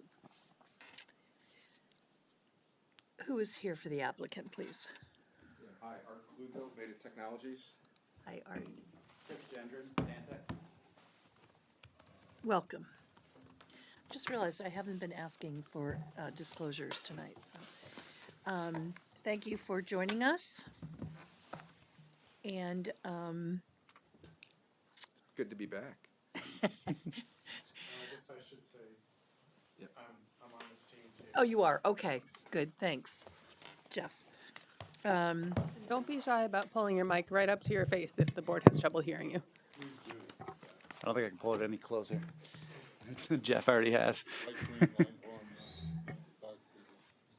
I've been accused of many things, but one of them is not being quiet, so. Okay, let's swear all 3 of you in. Is anyone else online, part of your team? We do have other members of the team online. It's unlikely that they would provide testimony Okay. today. Okay. Cynthia May. Cynthia, well, I can't see you. I'd like you to Hi. raise your hand too. Got it. Okay, raise your hand, right hand. Do you all solemnly swear to tell the truth, the whole truth, and nothing but the truth under penalty of perjury? I do. Thank you. Yes. Okay. Are there any disclosures or recusals? Okay, hearing none. This is kind of complicated, and I had to talk to Marla today trying to figure out where we are with this. So would you please give a brief explanation of why we're back here again? I will try. I tried to explain it on the first page of the staff report, but given that there was still some confusion, I will try and phrase it another way. The board approved this application in March of 2022 with a condition that the proposed parking located to the front of the manufacturing building between and behind the mixed commercial building not be constructed until such time as that mixed commercial building was constructed.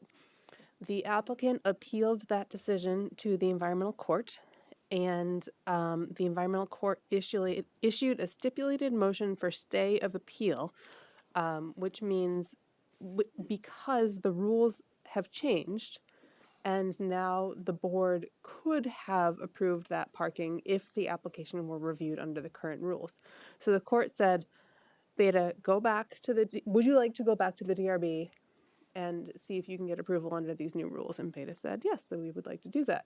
And the board said, go forth and do so, and here we are. They are now making their application under the new rules. The fun wrinkle, of course, is you can have all or nothing with the new rules. So the new rules have also changed the master plan review criteria, as we just saw with the Larkin sketch plan in front of us before.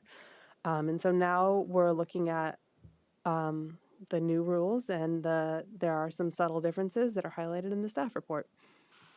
Thank you, Marla. Does everyone have that? Good, thanks. Okay. Is that fair? Yeah, I would add that there is one more complexity, and that is we're under construction. Because you approved us under the previous master plan, and we're doing all of this in real time. We have 2 projects underway. We have the the assembly facility, which is also known as A build or the blue phase in the documents. And we also have the general aviation hangar that the board approved us to move out on under construction. Both of those are running nearly parallel in time and are expected to be complete and operational on or about the end of June. Well, will all those,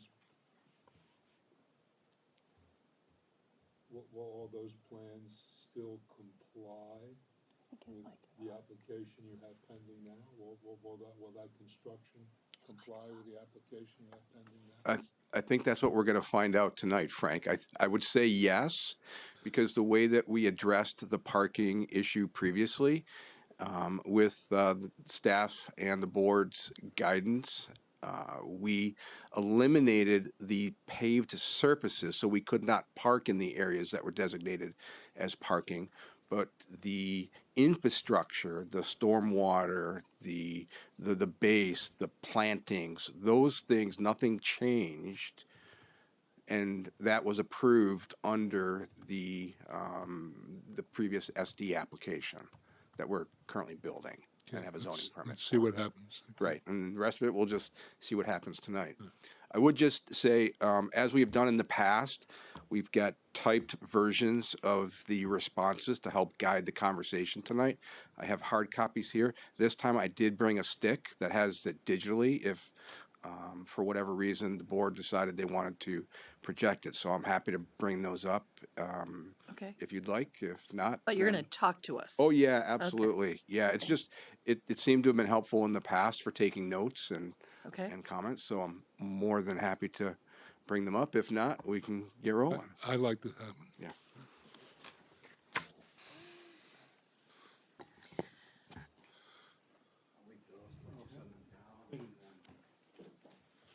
thanks.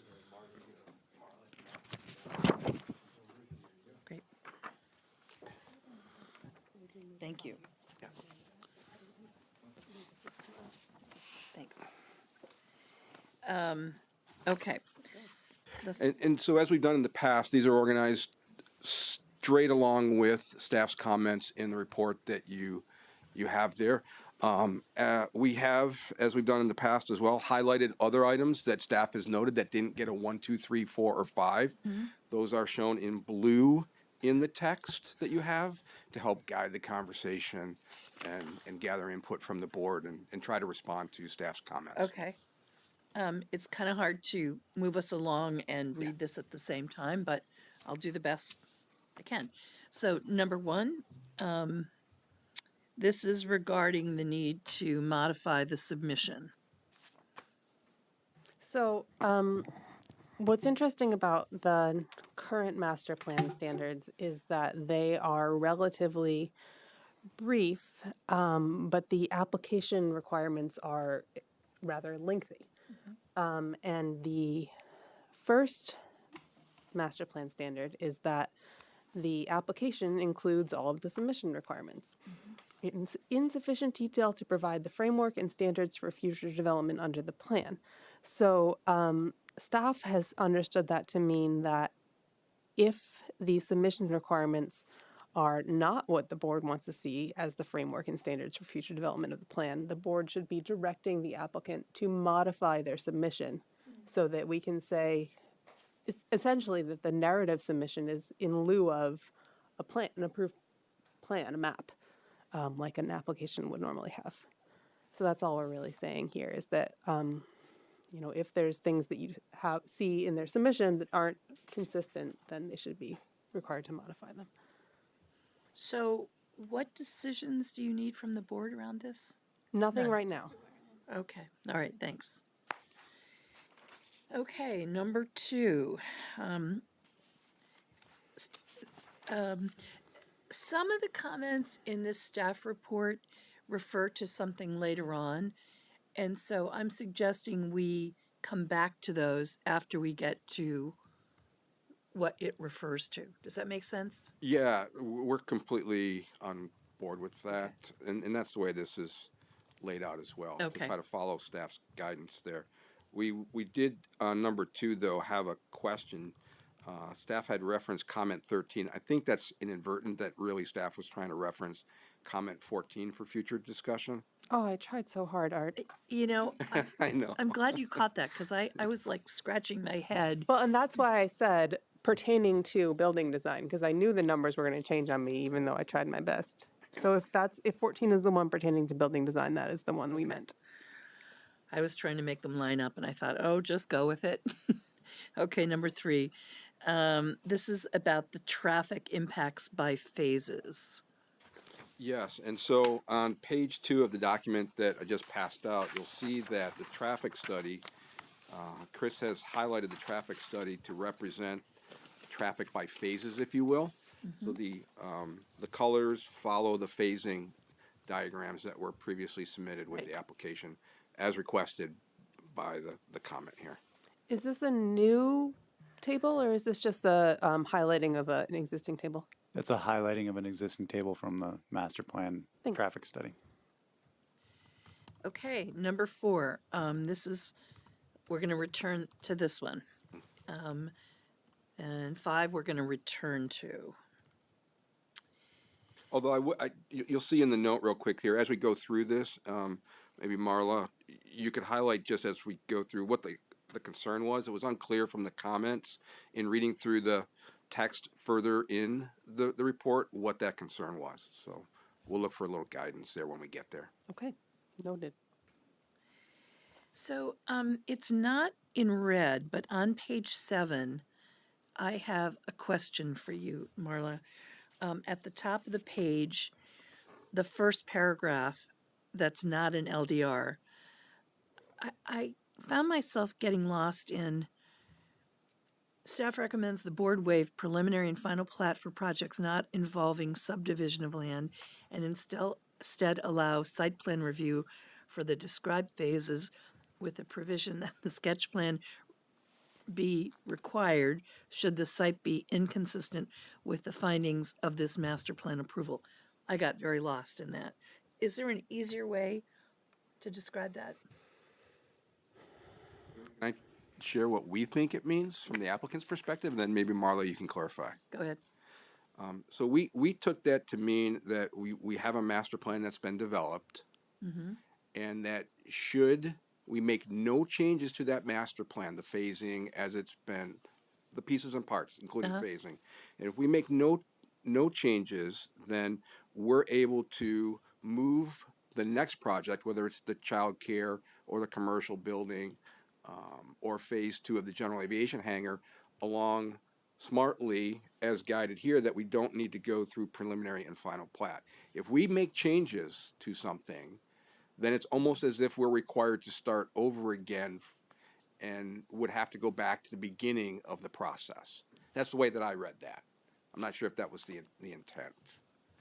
Yeah, that's fair. All right. Does anyone else have questions about that? Okay, moving on. Thank you, Art, for...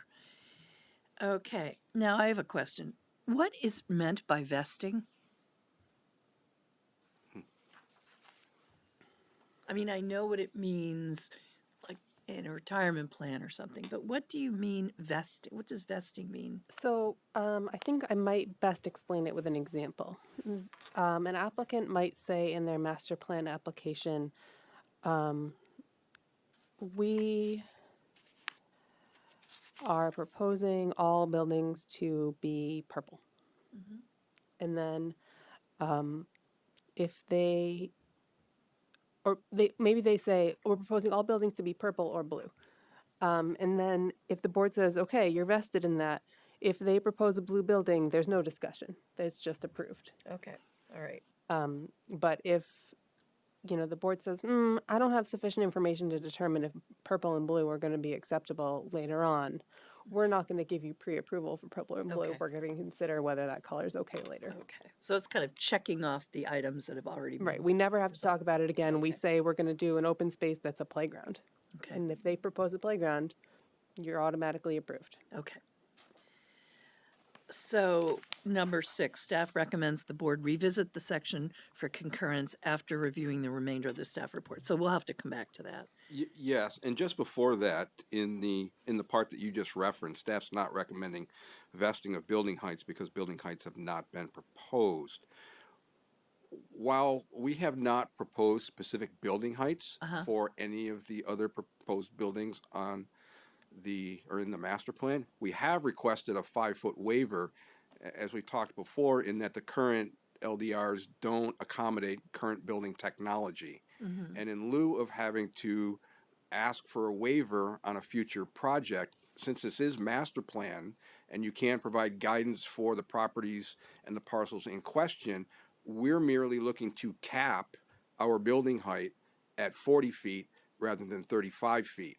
So while we're not specifically asking for or specifically communicating to the board what those heights will be, we are in effect saying we recognize that the tallest we'd be able to go is 40 feet, but it provides some predictability for us as we start to move out in designs on the other projects that would encompass the master plan.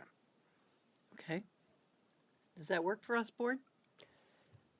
So master plan doesn't allow dimensional waivers any longer. I think it's discussed farther along. But as a concept that we, buildings shall generally be within this range, I think that that's different. It's not you're pre-approved for buildings being 40 feet, but, that's the scale of the development proposed. Great. Okay. Yep. Great. Thank you. Number 7. This is regarding the dead end. Let me read it. Staff recommends the board consider whether connection to Palmer Court be provided. As is, the applicant is proposing a dead-end civic space area which, without a specific destination, may not be as successful as a civic space that is connected to other neighborhoods and opportunities. So when we hit, I guess, the top of page, or I guess the bottom of page 9, we kind of started getting into the submission requirements. And so we're now past the standards. And these are the things where the applicant is required to submit a whole bunch of stuff to demonstrate what their project will look like. And so now we're starting to talk about that they have a rec path. And I'm sorry I did not rotate those pages, Marty. Okay. Well, this is about a dead end, not a rec path. Sorry, rec path probably isn't the right word. Yeah.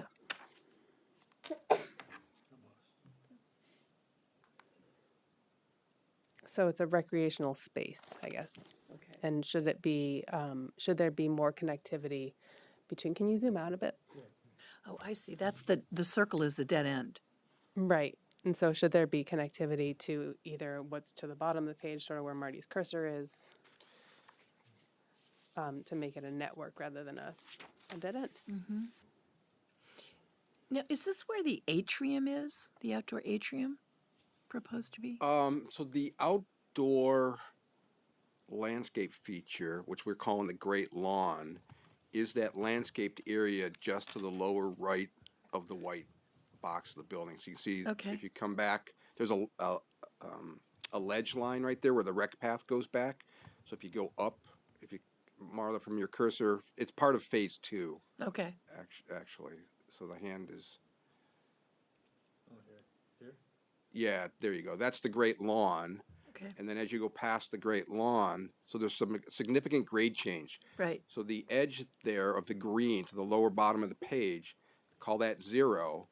Down at the bottom where the circle is for the viewing area, that's -20. So that's 20 feet below the entry grade, if you will. Excuse me, you call that the viewing area? Yes. Viewing area for what? For planes that are coming and going. It's a fantastic place to watch. Whether you're a fan of the F-35s or any of the aircraft, it's crazy cool to be down there and just watch the planes come in. And What's the gray block behind the white block and next to the green space? So where the view- that gray block is the apron and taxiway expansion project the airport is taking on under a separate application. It is not part of this application. Is there a barrier between there and your green space that's? Yes, there's the site offense, which comes up later in the parking, and which was what really brings us back tonight. That fence line, you can see it, it's a light black line that runs in there. That's the security fence that keeps the public off of the airport property. And it's a 10 or 12-foot high fence down here at this. So how does someone get that? Is that a walking path, the whole gray path? It is, it's a walking path, yep. It's part of the path network in the master plan that connects to Williston Road and then also connects to the top at Eagle Drive. So it's. And is the idea there'll be benches or tables or something down in that circle? Yeah, we hadn't really fully baked that yet. At one point, we had talked about putting potentially a pavilion down there. Obviously, the FAA's got to weigh in on some of that. And since it's part of phase 2, we really haven't put much thought into it yet. But we do see it as a fantastic amenity that we've got to scratch and figure out what it's going to become. Well, I mean, it could be fantastic if you're not just standing around on a piece of concrete. No, we prefer to put pervious pavement down. Or that. So, it if you've been out to our building or seen any of the art installations that we do, things like that, it'll be inspiring. It's not just going to be a piece of concrete, for sure. So the question is the board okay with it as proposed? Or are we thinking there should be kind of a loop? Right, and so there's a second part of that is, if you go back to that diagram there, that loop, if you will, then comes back into the, what we'll call the private area, or the beta, I don't want to say protected, but there are some things that, based on some of our technology, some of it will be accessible, some of it won't be. Yeah. And so creating a loop is definitely challenging coming back. If you're thinking about doing something beyond the green area into the gray part of that network there, that would need to be worked through with the airport, because that's outside of our lease boundaries. We don't have any control or any impact on what's happening there. There's also a very steep cliff right there, 100-foot drop or so down into the Muddy Brook. And is all of your green just grass? I mean, what does that consist of? Is it purely open field, or what is it?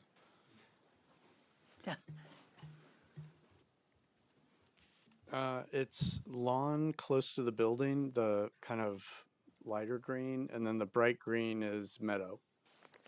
Okay.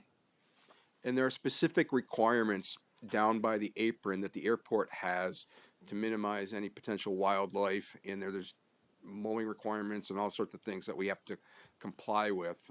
That's driven by the FAA. I'll tell you why I ask. I mean, I didn't see the need for the loop, because I thought, if it's interesting in there, just walking down and back is a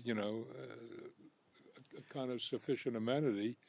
I'm wondering if you can make it something with a few more features than just meadow, but that are still natural. Because it's a destination almost. Yeah. Yeah, I don't quite know what I'm thinking about. Maybe a few random trees or fruit trees or that. I don't know what I'm talking about. You talk to an arborist, No fruit trees But allowed. something just Fruit not- trees attract birds. Birds and airplanes kind of don't. Oh, yeah. Can't have Even trees in plants that with area are Oh, any challenged. berries well, there's or that. anything. Okay. Is there anything more that you can do with that other than meadow to make it? Yeah, I mean, we can do shrubs and other plant material, but like Art said, we just haven't gotten into that level. Well, that of would be my detail. comment on it. That's all. And I also agree that having a nice destination point there to view and see, I mean, the views are beautiful back there, I'm sure. I'm fine with that. I don't see the need for connectivity from that point. Yeah. I don't know how other people feel. Yeah, I guess my thought in just it actually being utilized, I might be not recalling this correctly because it was a while ago, but I think in previous meetings we've talked about having pretty informational wayfinding signs, so folks know that that's an option down there. So just when we get close to that phase, you know, having kind of what would be there to help guide people down that way. Yeah, really good memory on that. One of the other things we had talked about is similar to the wetlands up above. There's an opportunity here to have engaging installations along the way that speak to the environmental things that are happening, the ecological and environmental things. So it becomes as much a learning experience as it is a place to go watch airplanes. And Yeah. all that needs to come together. It is part of the overall fabric of the master plan, and it'll one of those things that will be rolled out in future phases. How are you going to secure that area? The Security.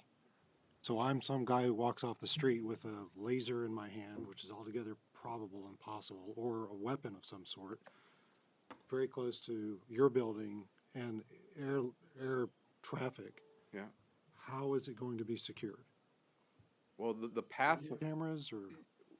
there's yes, there will be security cameras and things like that as part of the building when it's built out. But the area, the circle.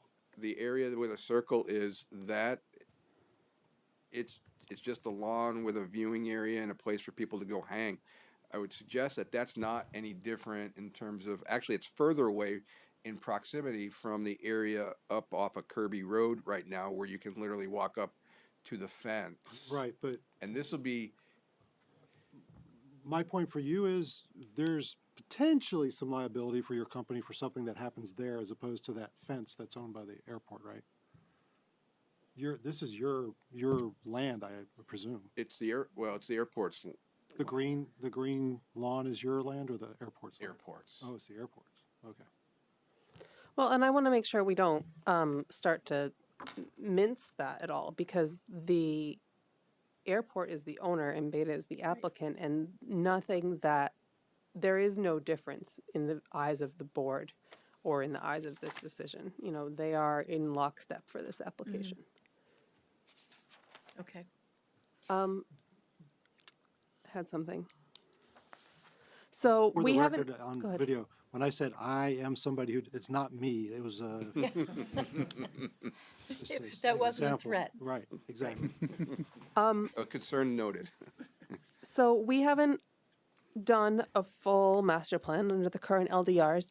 I imagine that I'm going to need to find a way to incorporate the board's feedback into a condition that, as we discussed before, requires the applicant to alter their submission narrative to reflect some of the things that the board suggested. So, you know, things like wayfinding signs and making it more than just a dead end to concrete. We're going to have to find a way to write that in. And I don't know what that'll look like yet, but, you know, we'll just don't be surprised. All right. Number 7, staff recommends the board That's consider. the one we just did. Oh, I'm sorry. Okay, you're right. So Number 8. before we move on to number 8, if we may, I'd like to back up a little bit here. The staff had a note in here about the PUD and approval of the PUD. We didn't believe there was, and this shows up on page 10, bullet item number 2 from the top in staff's report. And the only allowable type for this area is a general PUD. We didn't understand that a PUD was necessary here, and we don't have any. This isn't the document in the master plan as it's laid out is not for PUD.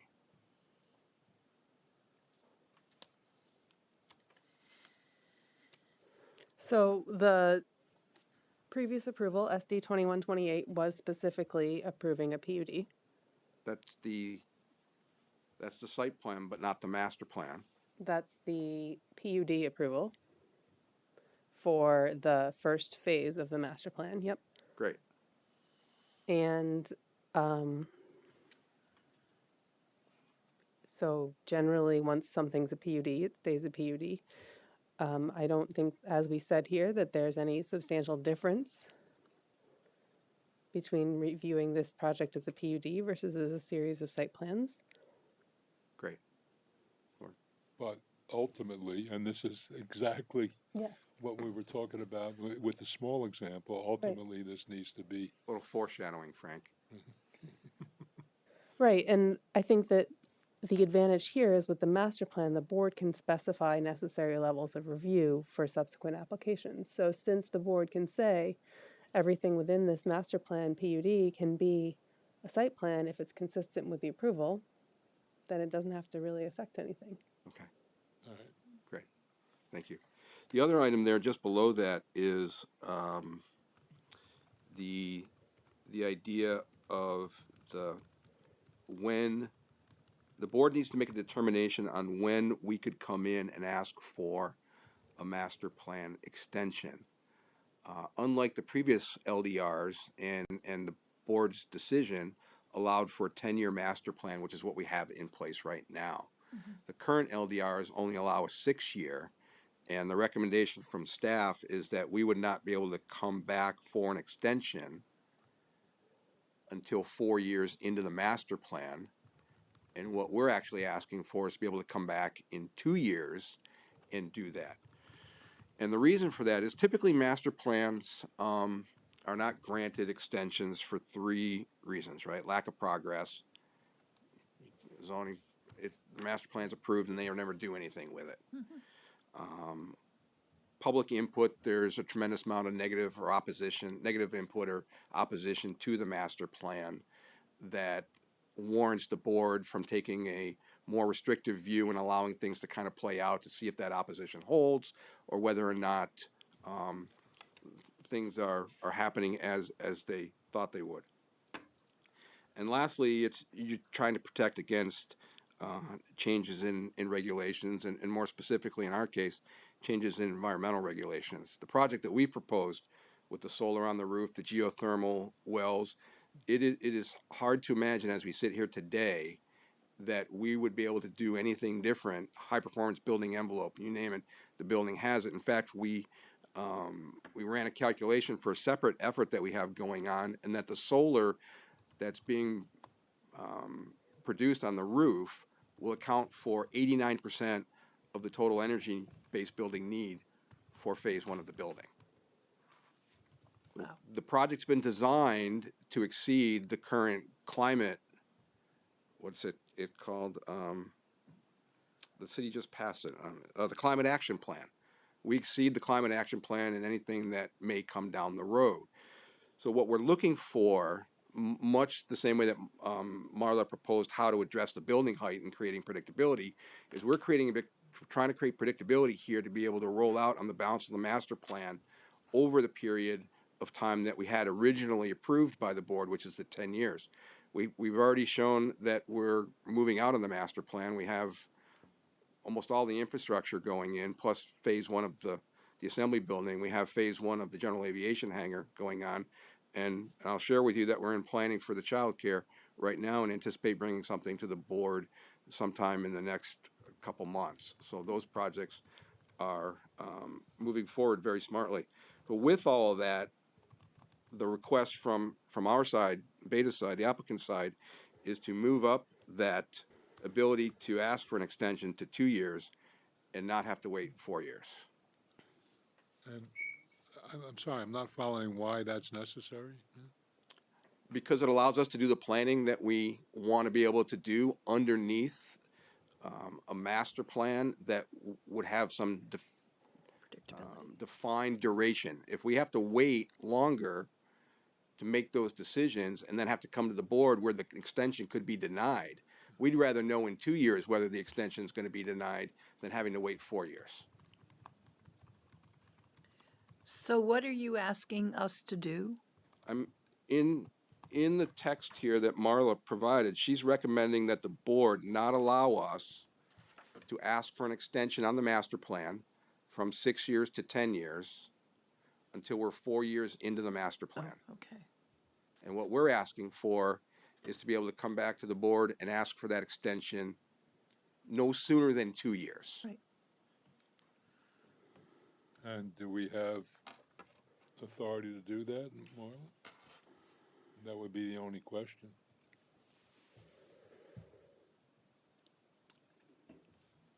When I read this, this is the bottom of page 8 of the stuff of the packet. When I read this standard, I thought that the applicant couldn't request an extension. It's sort of the bottom of page 8 and the beginning of page 9. I thought the applicant couldn't request an extension until they were nearly expired. And then I read it, Paul suggested I read it more closely, and he thought it wasn't specific. It didn't say when they could request an extension, but it does seem to say, it says, the duration of an approved master plan may be extended for the DRB if the request and reasons for the extension are submitted in writing prior to the master plan expiration date. However, in no event shall the duration of an approved master plan exceed 10 years in total, to include all authorized extensions and amendments. Well, if that's all it says, then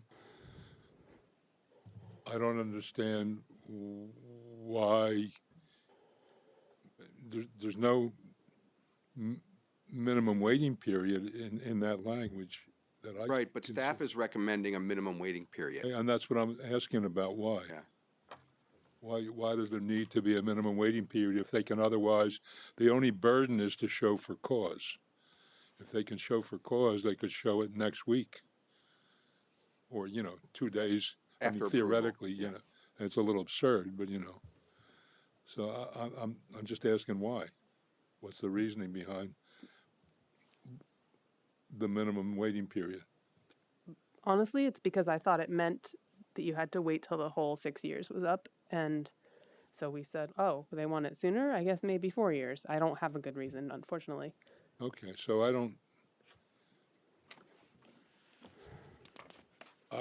don't see any reason to impose that. I agree. And we should just let the language speak for itself. When you get ready to ask for an extension, come in and have a good reason. And it gets decided on the basis of whether or not you have good cause, I think.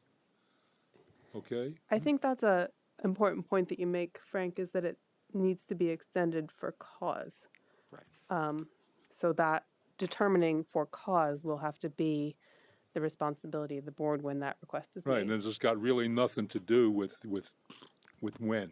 And as much as I'd like something else in there for cause, because it provides the board a tremendous amount of latitude, Well, it's the board the is rules. always, the board always exercises the wisest possible discretion, I Yes. want to assure you. So yes, if we could just keep the language as is in the LDRs, That'd be my thought. that would be Okay. great. All right, let's move on to number 8. Staff recommends the board ask the applicant to clarify the proposed phasing for the geothermal well field.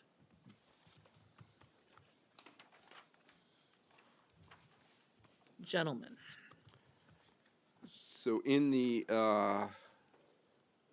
graphic on page 4 of the handout, you'll see a small snippet there that represents where the geothermal well field is, and that came off of the submitted drawings and goes back to the original submission. That well field that's shown there, we don't have it quote unquote phased. One of the things that happens with geothermal, as you probably know, is that you're not really sure what you're going to get out of the ground until you actually drill in the ground and figure out how deep your wells can go. So the overall area may change, but the amount of wells that we draw or drill during a phase may grow or shrink depending on how deep we can drill. So for instance, when the geothermal well field was originally designed, we had, based on some early geologic information, geotechnical information, we had thought we were going to be able to drill to 650 feet. Once drilling started, we realized we couldn't go to 400, only to 450 feet, and some wells as shallow as 250 feet. So if you need X amount of water, I'm gonna let Chris jump in if I kill myself here, but you have to create so many BTUs to heat the building, and it requires so many length of pipe well to be able to create those BTUs. So if you're going shallower, you need more wells. If you can go deeper, you need fewer wells, and there's ways of managing all of that. But to come in and try to give you an exact answer on how much or how big each of the phases will be. That's beyond my technical expertise, and I would even, based on what we've been doing the last 9 months and trying to get the mechanical equipment right-sized and the geothermal field right-sized, I would say that I probably couldn't get an engineer to commit to doing something like that. Chris, you wanna? Yeah, I agree with everything you just said. So Yeah. what are you asking us to do? So I guess I'm trying to understand a little bit what it is that staff is looking for in terms of the proposed phasing. We've identified the well field, where it's gonna go. It's part of the permit. It was part of the permit. We're actively engaged in the well. We'll do an as-built. You'll be able to see how much of the well field was actually constructed at the time. And if we need to expand the well field at some point for phase 2, then we would need to come back to this body and ask for an adjustment. Expand, you mean expand area-wise? or Correct. expand- Yes. And the I'm gonna ask for a piece of education here and betray a lot of ignorance. Could you explain where the thermal's coming from and geothermal? Help me understand that. I think it's good to just describe what it looks like when it's done. It's essentially a pipe that goes 350 feet into the ground. What's the source? So Where's here's the what heat from? happens. In the summertime, it's hot outside. So the ground is basically a constant temperature. The water that we're going to take out of the ground is generally between 46 degrees and Alex, our actual geotechnical in-house person who's been working on this, will either smack me upside the head if I go too far straight here. But the water generally comes out somewhere between 46 degrees and 55 degrees. That's the steady state of the water that we're moving around in the pipe. It's a closed loop system, so it doesn't spray in the air or do anything like that. It comes out of the ground, goes back into the ground, comes out of the ground, goes back into the ground. This is just groundwater, right? It's just groundwater. And so then you think about when that water comes out of the ground, depending on the season that we're using it, what you're capturing is the change in temperature between heating and cooling seasonally. So sometimes you use it to cool because that water is cooler than the air, if you will, in the summertime. Right. Sometimes you'll use it to heat because it'll be warmer than the outside air in the wintertime. And the system includes different things to either preheat or pre-cool depending on what's going on. But fundamentally, as I understand it, as not a geotechnical engineer, Frank, that's the way it works. It just works on a difference in temperature between outside temperature and ground temperature. So the earth is seasonally almost like an insulator for that water source. It's an insulator and a generator all at the same time, right? Because I just, so what I understand staff is recommending here is a question on phasing, because it's supposed to be part of the blue phase, but it's not part of your building, your zoning permit. So what's going on? Is it part of blue phase? Is it some other phase? the zoning permit. Yeah, there, when we submitted the documents, we do call out a geothermal field. So it must just be we can clarify that. We did try to clarify it in the comments that you have in your packet, but it's our sense that we did talk about it and we did get it approved under the previous application. You're And saying it was that's in part of our this zoning permit. That- Yeah, What you're saying is in here? yep. Yeah, it's on page 4 of 8, item number 8, right underneath development plan. 15.B.04E. Some's getting installed under our current zoning permit, and then some would get installed under the future zoning permit when we do phase 2 to finalize the geothermal field to heat and cool that building. Thank you. So what are we looking for, Marla, in terms of phasing? Does the comment still stand, or? I think John's question got the answer that we were looking for. Okay. Okay, good. Number 9, this is about replacing the sidewalk with a rec path. Yes, and we have Jeff and Chris here for this. I'll just jump in on this and say we provided in the handout there 2 small graphics down at the bottom of page 4, which represent the current state of construction of Da Vinci Drive, which is the new driveway that's being created. Oh shoot, I need to interrupt. Mark doesn't have this, so why don't we show it on the screen so Mark can see it? Okay, cool. Sorry, Mark. The handout thing that, sorry, Mark, you should have spoken up sooner. But keep going while we get that going. Yes, and so in that graphic, you'll see there's two orange lines, and then in between, there's a yellow dashed line. The two orange lines on either side of the yellow dashed line are constructed already. Some of it's snow covered because it's being used by the contractor, so it's not consistently maintained. The balance of it is being used by the tenants in the valley to access their building because we've cut off Valley Drive during construction to do utility work. So there you go, great. You can see that dashed yellow line, that's the area that has not been completed, but it is under construction for utilities and things like that.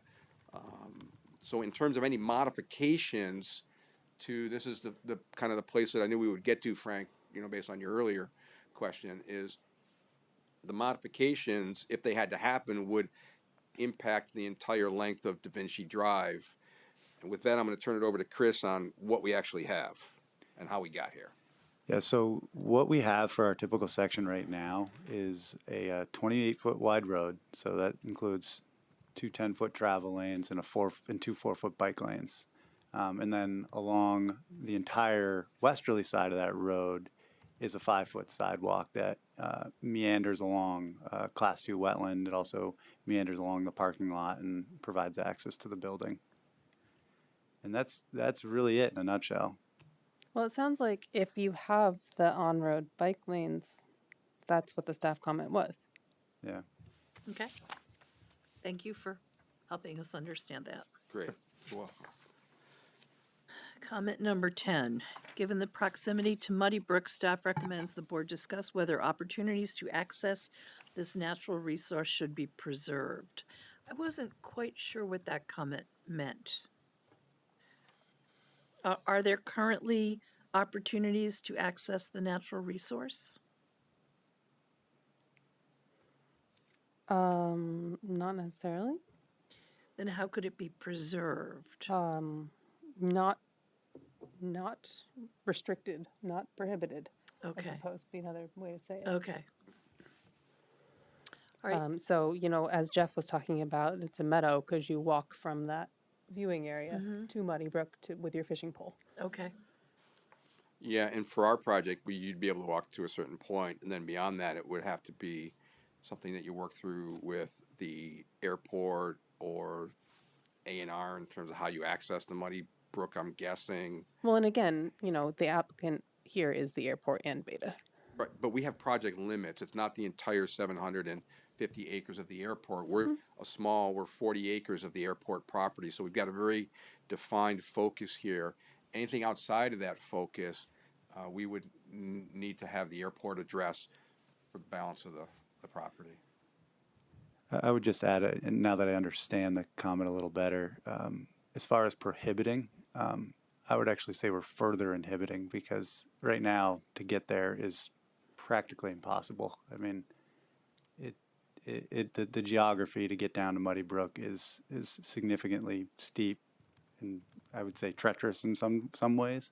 We've been doing stormwater inspections down there for the airport for quite some time, and we always send 2 people down there just because of that area is just very steep. There are Very trail what? maps Steep. online. Steep? Steep, as in Okay, like thank you. almost like a cliff down to the river. There are trail maps online for Muddy Brook. I don't know how they relate to your. Yeah, they're farther north than this project, the trails. In our development, right now, you can consider it. I mean, not right now, but before our project happened, you could have considered that a meadow. It's returning to a meadow. So now we're adding a path, and then there's a meadow. Okay, number 11, I think we're going to return to that one. And number 12, we need to know the size and location for the electrical substation. Yeah, we'd like to know too, but we're not really sure. One, it's in GMP's world to figure out whether there's actually going to be a substation there. Okay. That is undetermined yet. our expectation is that they won't make that determination until after phase one is complete operational and you start metering the loads, really start to identify what the demand is on the system for our building. And then they'll make some determination in the future when we roll out with phase two on whether they're able to satisfy the electrical demand from the current infrastructure or whether they'll need to build something else. There was at one point a little icon or a symbol, if you will, that showed up for a possible location that was completely, should not have been on any of the submitting drawings because we don't have any planning information for that, and anything that we would have to come from GMP. Okay. Does that satisfy us, board? For now, I guess. Well, I think that if they were to propose one, it could potentially be a master plan amendment, right? If it's, a substation could mean a lot of things. A substation could be 80 feet tall. Yeah. Yeah, what substation's a vague term. I mean, what's it consist of? Great If question. they genuinely don't know and they have to propose something that's 80 feet tall, the board may decide in the future that that's a master plan amendment. So be it. Are you okay with that? Again, He doesn't have a choice. I don't think Okay. I can't change it. Okay. All right, let's move on. Time check here, okay. 13. Before you get to 13, there was a request, staff under 15.B.04 summary statistics, staff recommends the board include a condition of approval requiring a table for buildable area. On page 6 of 8 in the handout, you'll see at the top of the page, we've included that table for you by phase and by zoning district. And if there's any feedback on that when you get a chance to review it, let us know if we need to modify it as part of the condition. Happy to do so. Okay, thank you. Number 13, I think we've addressed this. Anyone disagree? No? Okay. 14. This is the one, this is the comment that some of the other previous comments refer to. And this is regarding building design and the framework. Let's see here. Staff recommends the board ask the applicant to present the framework as it informs the board's findings as to which components of the master plan are vested under 15B06C1 above. What is your response to that?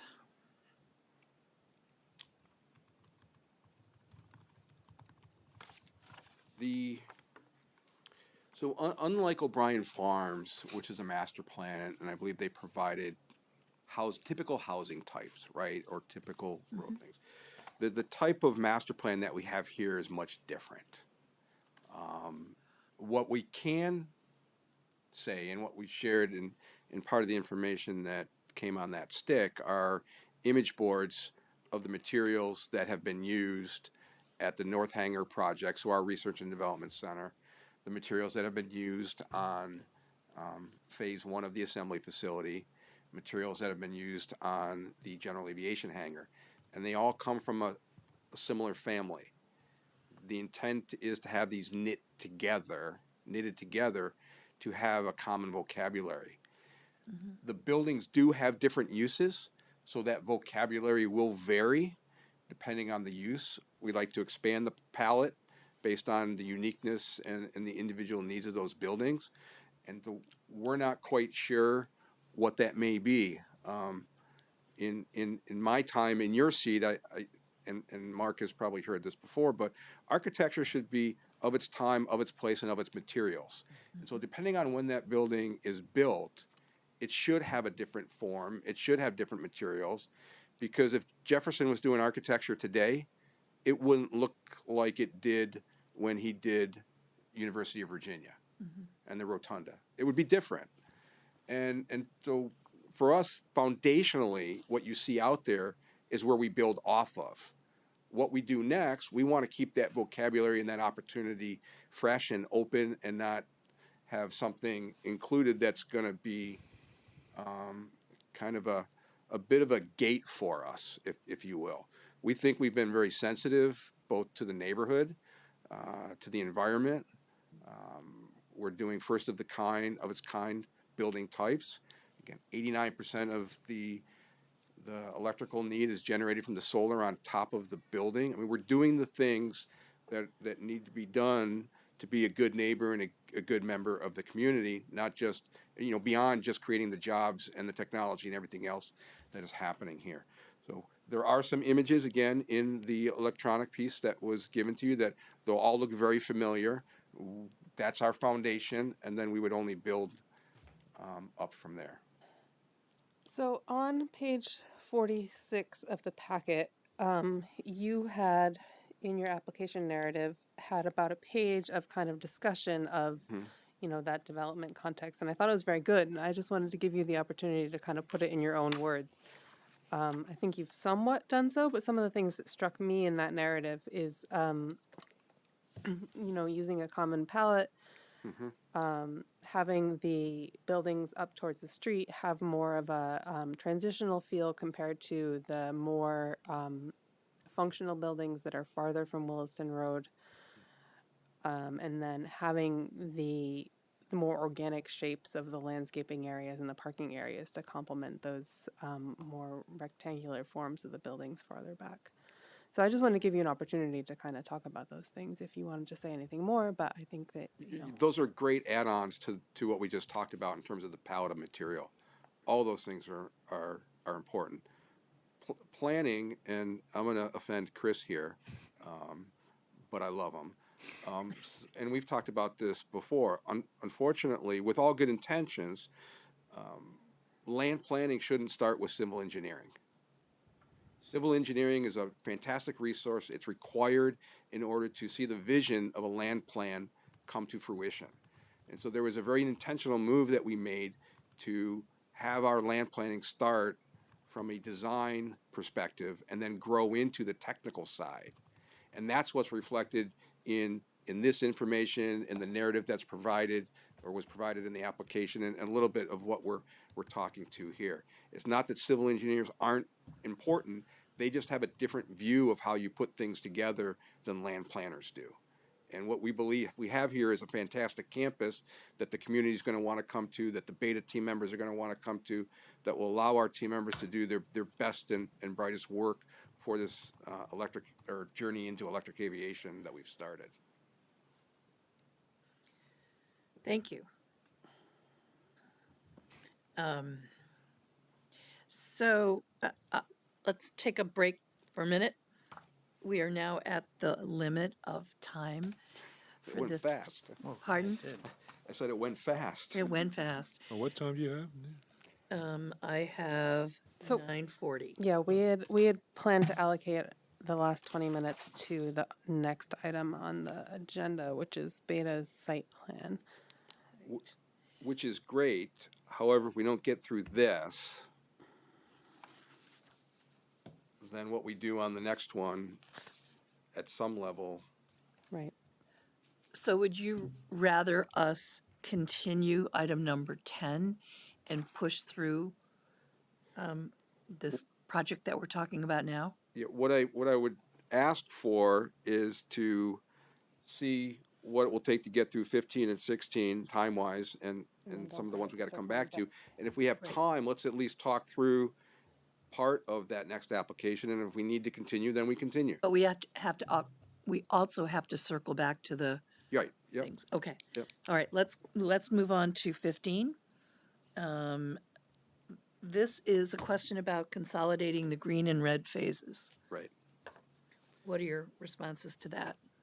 The master plan is set up with different layers. One layer is the planning that we talked about, how the people interact with the plan, how the plan interacts with the environment. The other part of it is the economic plan, the sustainability economically. And what we have here is intentionally not commingled those two parcels because they provide separate development opportunities that, depending on the economics, would allow for a third party to come in, where they may build it on behalf of Beta and we lease it from them. Mm-hmm. As soon as you connect those parcels, you're encumbering both of them at the same time, and it becomes a less attractive opportunity for a third party to come in and support what it is that Beta is doing here on this campus. The bulk of the infrastructure is already being put in as part of the blue phase. There's very little infrastructure left to be put in other than some minor features that would be required for each of the individual buildings, whether it's the commercial building to the left or what's proposed as a child care building to the right in that green space. We're requesting that the parcels be allowed to stand on their own and maintain that economic sustainability that's built into the master plan. So you don't want your hands tied in terms of options. So this is what we talked about with the previous application as well. You know, there is a provision that master plans should account for 20% of the project area. Obviously, there's no way in heck that these are going to account for 20% of the project area because the blue and orange phase accounts for much more than that. That being said, the purpose, as Marty said, of phasing is to, and you said it better than I ever could, but is to establish timing for the infrastructure elements of a project, not the buildings. So one of the things that staff caught here is that Valley Road is proposed to be closed, and there would be a signal at the project driveway instead. And so if that front building that's currently in the red phase never gets built, do we want the board to have the opportunity to say, okay, maybe nothing to do with it not being built. Do we want the board to have the opportunity when they come in for the building in the green phase to say, okay, let's look at whether Valley Road should be closed now or whether you can keep it with the second part of this phase.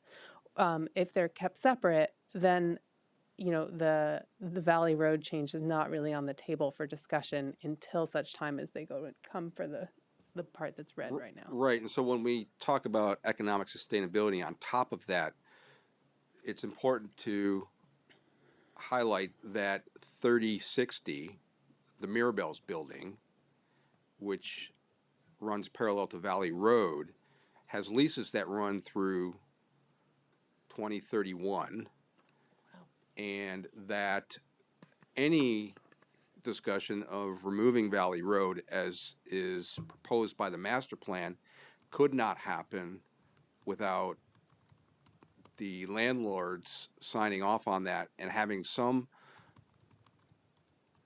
path for the tenants that are in that building to go somewhere. Like, it's not part of the reason that the Valley Road is tied to that commercial building is because it was anticipated or contemplated that they would happen together. There hasn't been any discussion, isn't any interest, and functionally any way to close Valley Road while the Mirabelle's building is still there. That's just not part of what we're doing here. So I hear where staff is at. It's just not what the intent of the master plan is.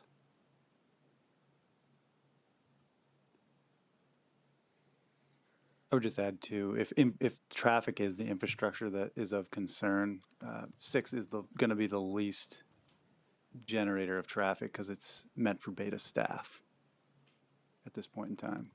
You mean the red phase? The green phase will be the least traffic generator Green phase, out of the group of buildings that we have. Marla, what are your thoughts about that? I think that there's some confusion about what's being discussed, and I think that it might be something, if we discuss this at a later date, I would like to come up with a way to make more clear what we're trying to get at here. Okay, so we'll put a pin in this. I would like that. Okay. Okay, last comment until we go back This is, we want to know more about the formal management structure.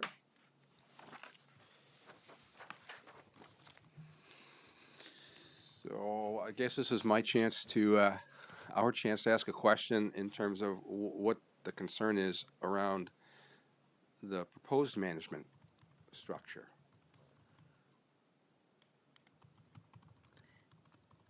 And I'm going to turn to Marla because she's the one who posed the comment.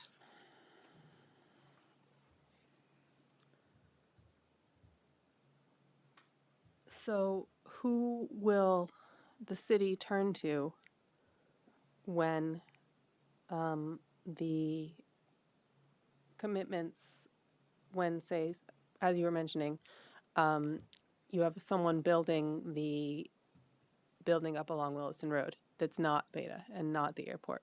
Who can the city turn to and say, no, you must compel them to do what the master plan says because you are the owner of the master plan? The permit runs, but the permit runs with the land, it doesn't run with the owner.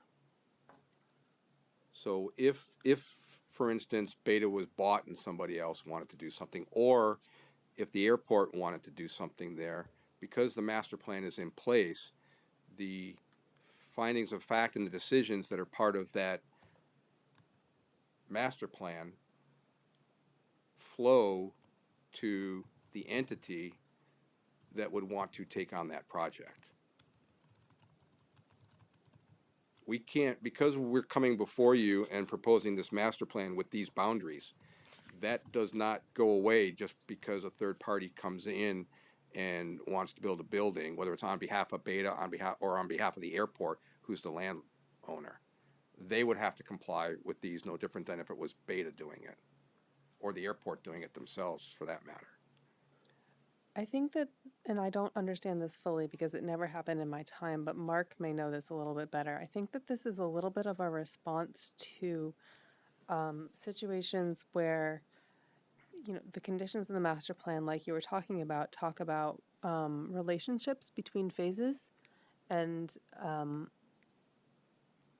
if there's different responsible parties for different phases, I think that there has been a problem in the past with those creating those relationships between the phases. And I don't know if Mark, that rings a bell for you or not. It doesn't really ring a bell. What it kind of goes to, and this is more of a specific issue, but I kind of, I think I know what you're getting at, but it's sort of like, when a project provides an easement to another adjacent parcel, and it's for a subdivision of residential homes, and suddenly the project gets triggered on the adjacent parcel, and people come in and finish the road off, and everyone in the neighborhood is pissed off because it wasn't envisioned or no one knew that this was going to happen. I think what Marla, and it's not a direct correlation or direct comparison, but what happens if down the road no one goes and builds that additional building? Like it's the last phase, but it's one of the crucial phases, and it never gets built. Who do we talk to if it goes with the land? Well, and that's one of the unique things I would argue about this master plan, right? Okay. The majority, the major portions, the most important portions of the infrastructure happen in phase one, the blue phase and the orange phase. Okay. Almost all of the public infrastructure is in place, the artwork is in place, the roadways are in place, the sidewalks are in place, the parking's in place, the stormwater management systems are in place. Right. The bulk of what needs to happen here is in place to support what Beta needs to do when we roll out on phase 2 of that plan. The pieces that we're talking about, the red and the green, are really they're supported by all of the work that's being put in place right now. They're not contributing to what Beta needs to operate the building or what the community would want from a rec path or a bike path or a roadway or a network, whether it's somebody for recreation or public services, fire, EMS, those sorts of things.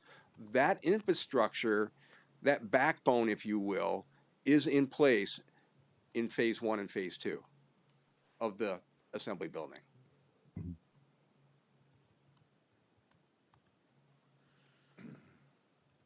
Okay. Does that, I guess the answer to the question is the owner of the affected parcel. I don't know how you can break it down any finer than that, particularly when you're looking out over a 6 or presumably what's going to ultimately become a 10-year plan again. I mean, isn't that your point? Art? Yeah. Well, his point is that in 10 years, it might not be his. It might not be Beta's. Right, well, in 3 years, it might not be his. Yeah, but I think that's not, that's almost like a, I mean, the word I was gonna use is not good. I don't think that's a valid argument. Anything can happen, but that doesn't matter. It's what is now, and you're the developers of this, you're the owners, and so I would think you should be responsible. Even if you sub it out to somebody, you're still responsible. well, Mark, was the original idea of this language to specify actual people? You're asking me? Yeah, Was that to me, Frank? yeah, that's addressed to you, because you seem to be the one familiar with where this language comes from. Oh, I think it's just no, I'm not a familiar with it. response to what has gone poorly in the past, and that's why I Right. asked Mark. But what are we Right. asking for exactly? We asking for an organization chart for who with names where the next buck to it? stops? Yeah. About who's responsible Well, for it what? says to include all principals or entities with direct control over and responsibility for the financing, permitting, construction, and completion of development under the master plan. Is this something we and- ask of all applicants? For master plans. All applicants under the new LDRs. I'm not sure there's been a master Right. plan that's Right. gone through this yet. We're the first. So, let's drill down a little. So it's possible to do that, to create essentially an organization chart with responsibilities attached to the people in the boxes, And but with the understanding that that's the present organization box without restricting This can change. the ability to transfer the property later in that hypothetical. So you could do that, right, Art? yeah, You could it say, really, the plan right now is this, understanding that may change if the property but there are assigned roles, whether, whatever the individual names are attached to. Right. right. And those roles were identified on page 31 of 32 in the original submission under section 9 management plan. We acknowledge in there that the landowner is the airport, that the developer is Beta, that the capital assets are divided as we described here, and there are no community assets in the way that they're being deeded to the community. There's community assets that are part of the master plan, but they run with the landowner. They don't get transferred to the city. So that piece minus the 3 boxes, Frank, is what's described on page 31 of 32 in the original, in the application. Okay, but I think the requirement is looking for something a little more granular, is it not, Marla?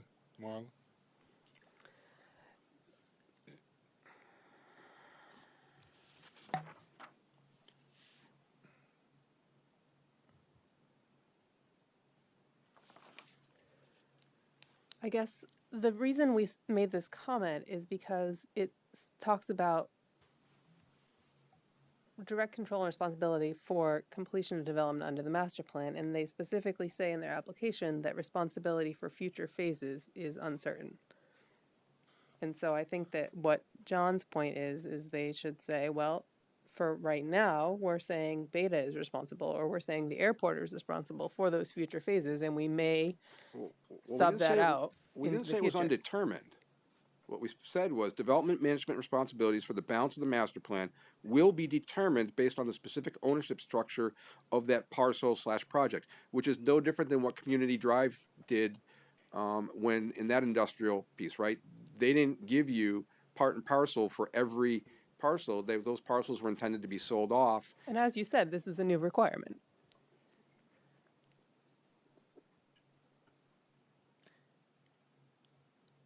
I think that the point that the board is making is that it doesn't have to represent who will ultimately build it. It just needs to be who's responsible for holding the ownership of the master plan until it gets legally handed off to someone else. In other words, There if we would you're, say Downside concern for And there we you? would say it runs with the land. It's not, the entity that holds it is the land. The Beta and the airport are inconsequential in that. We're the ones acting on behalf right now, but at the end of the day, the permits, all the terms and conditions, all the decisions, facts, all of that runs with the land. Right, but the new requirement seems to be asking to assign that further. Agreed.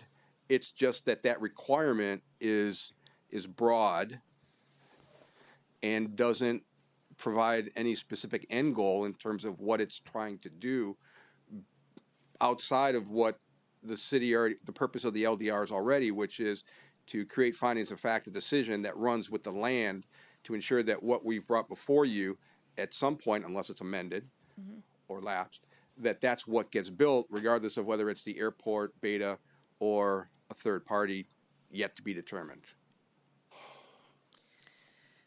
Okay.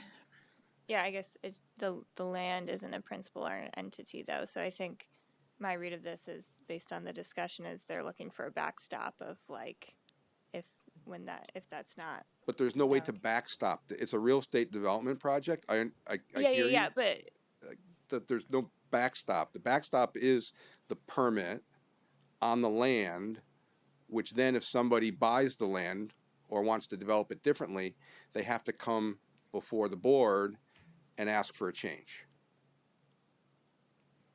right. that makes I- sense to me. I don't know that we have to beat it to death. All I can speak to is if we're not saying the current CEO of Beta is responsible for 10 years, then all we can say is what they've said, I think. Isn't that right? If I could maybe jump in, I think part of it. So if you want to build it differently, you got to come back for a master plan amendment. But who do we go knock on the door if number 7 doesn't get built? The I think ci- that's for us from a planning and zoning side. Like that's an attractive building. It's right on the street. I understand it's the last phase. It's also maybe the most financially Well, complex phase, maybe the thinnest margins. But who do we knock on to you're make that talking be about built? South Burlington acting in the face of some inaction on the part of a of a permit holder. I mean, presumably the planning department is the planning and zoning is responsible for enforcement, however they go about it. But who are we directing that enforcement To action the to? to the boss. But it's a master plan. What's the enforcement action? This is a master plan. This is a vision on how we see this campus coming together. It's not an absolute. It's not intended to be an absolute. In fact, you go through the regulations and everything that the LDRs ask for. It's a framework for something to be done on a piece of property, which happens to be the 40 acres that we're talking about. It's much different than what it is that you're asking for. That's not the intent of a master plan. It's not the intent of what, at least as we read the regulations, what they're trying to get at. There's no, it could change in 3 years, it could change in 5 years, it could change in 10 years. The goal is to be collaborative in terms of how we responsibly develop that piece of property to the benefit of the community, the environment, and Beta. Not, In other words, it can lie fallow. Look, right. It can lie fallow until somebody wants to do something, and then whoever that person is that wants to do it at that time has to comply with the master plan, and they become responsible. If what you're looking for, though, and here's where I think the rub is coming. This is confusing, but if I understand it correctly, what you seem to be concerned about, if there's some public amenity you want, like a piece of infrastructure that's been deferred till a later plan. Traffic signal is in this project. All right, It but if is, it's though been the deferred to a later plan, presumably it's not. Let's look at the logic of it, and it may not be correct. It may not be what you mean. If it's been deferred to a later phase in the plan, then presumably we have determined it's not really necessary until that phase is developed. And if that phase is not developable, then it's not necessary. But the minute somebody wants to develop it, then they have to provide the amenity. You might want the amenity in advance, but if you do, I mean, you got to say so now, right? Okay. So for instance, and I know we're short on time here, so We're out hope of that time, was actually. coherent. we're out of time. We're not even short. We're beyond short on time. You know, the good example along those lines is the artwork piece that the installation that I talked to Paul about. Right, there is a requirement that prior to beta opening phase 2 of the building, in order for us to use the second part of the building, the public art installation has to be complete. There's a piece similar to what you were referencing. Now, you could get very technical and talk stormwater, and all of those things could fall into exactly what you outlined there, Frank. And that's our view of the master plan process and those commitments as well. Not whether or not a building is going to get built, but what are the infrastructure pieces or the public components that are important to the project at a specific point in time as the project grows. Yeah, if we had, I think I'm getting close to getting my mind around, but if we have a concern about a specific piece of infrastructure absolutely getting built, I think we have to locate it up front in a phase that we know is going to get built. South Village is a classic example of this. It's in my backyard. I mean, the roadway network, when the road extensions got built, should have been determined based on certain housing quantity triggers. After you build this house, you got to build that road. Water under the bridge, it's all done now. But that's more in line, I think, Frank, where you're trying to get to here in this. Yeah, Okay, I don't know. This is a bit of a red herring for me. This. and Yeah. we're not going to resolve I it think tonight. I think we need to think on this. I think we need to just think on consolidating the red and green phases, and then we need to circle back to some of the ones that we said we were going to circle back to. So we're going to need to continue this, and we're going to need to vote on continuing. So I was Agenda looking item at 10. schedule. I have an hour that I can give to stuff, this and the other one, on the next meeting, as long as you're not going to submit anything new beyond what you've handed us tonight. We would not submit anything new. We would pick up where we left off. Yeah, I'm just cleaning up and summarizing what was said tonight and that sort of thing. Yep, okay. Then it wouldn't be a big lift for staff to put this on the next agenda. I think an hour is probably enough to get through this and the site plan. Feels about right. Okay. Okay. All right. So I'm going to move that the board continue applications MP 2102A of Beta Air and site plan application SP 22056 of Beta Technologies to an upcoming meeting on March 7th. Second. Okay. All in favor of the motion, say aye. Aye. Aye. Opposed? Okay. The motion is carried. And let's just take a second to see if anyone has any public comments. Hearing none. Thank you for your patience, and we'll see you back here in a couple of weeks. Likewise, this is not an easy thing to do. It's Complicated. that's for sure, especially being first out of the gate on new regs on both sides. So thank you. Yeah. Thank you. Do you want to do minutes at another meeting? Yes, Okay. I am. Would you like to officially end the meeting? The meeting, I'm going to officially end the meeting. You can. We can, yes. Thank you all. All right, meeting ended at 10:06. Thank you.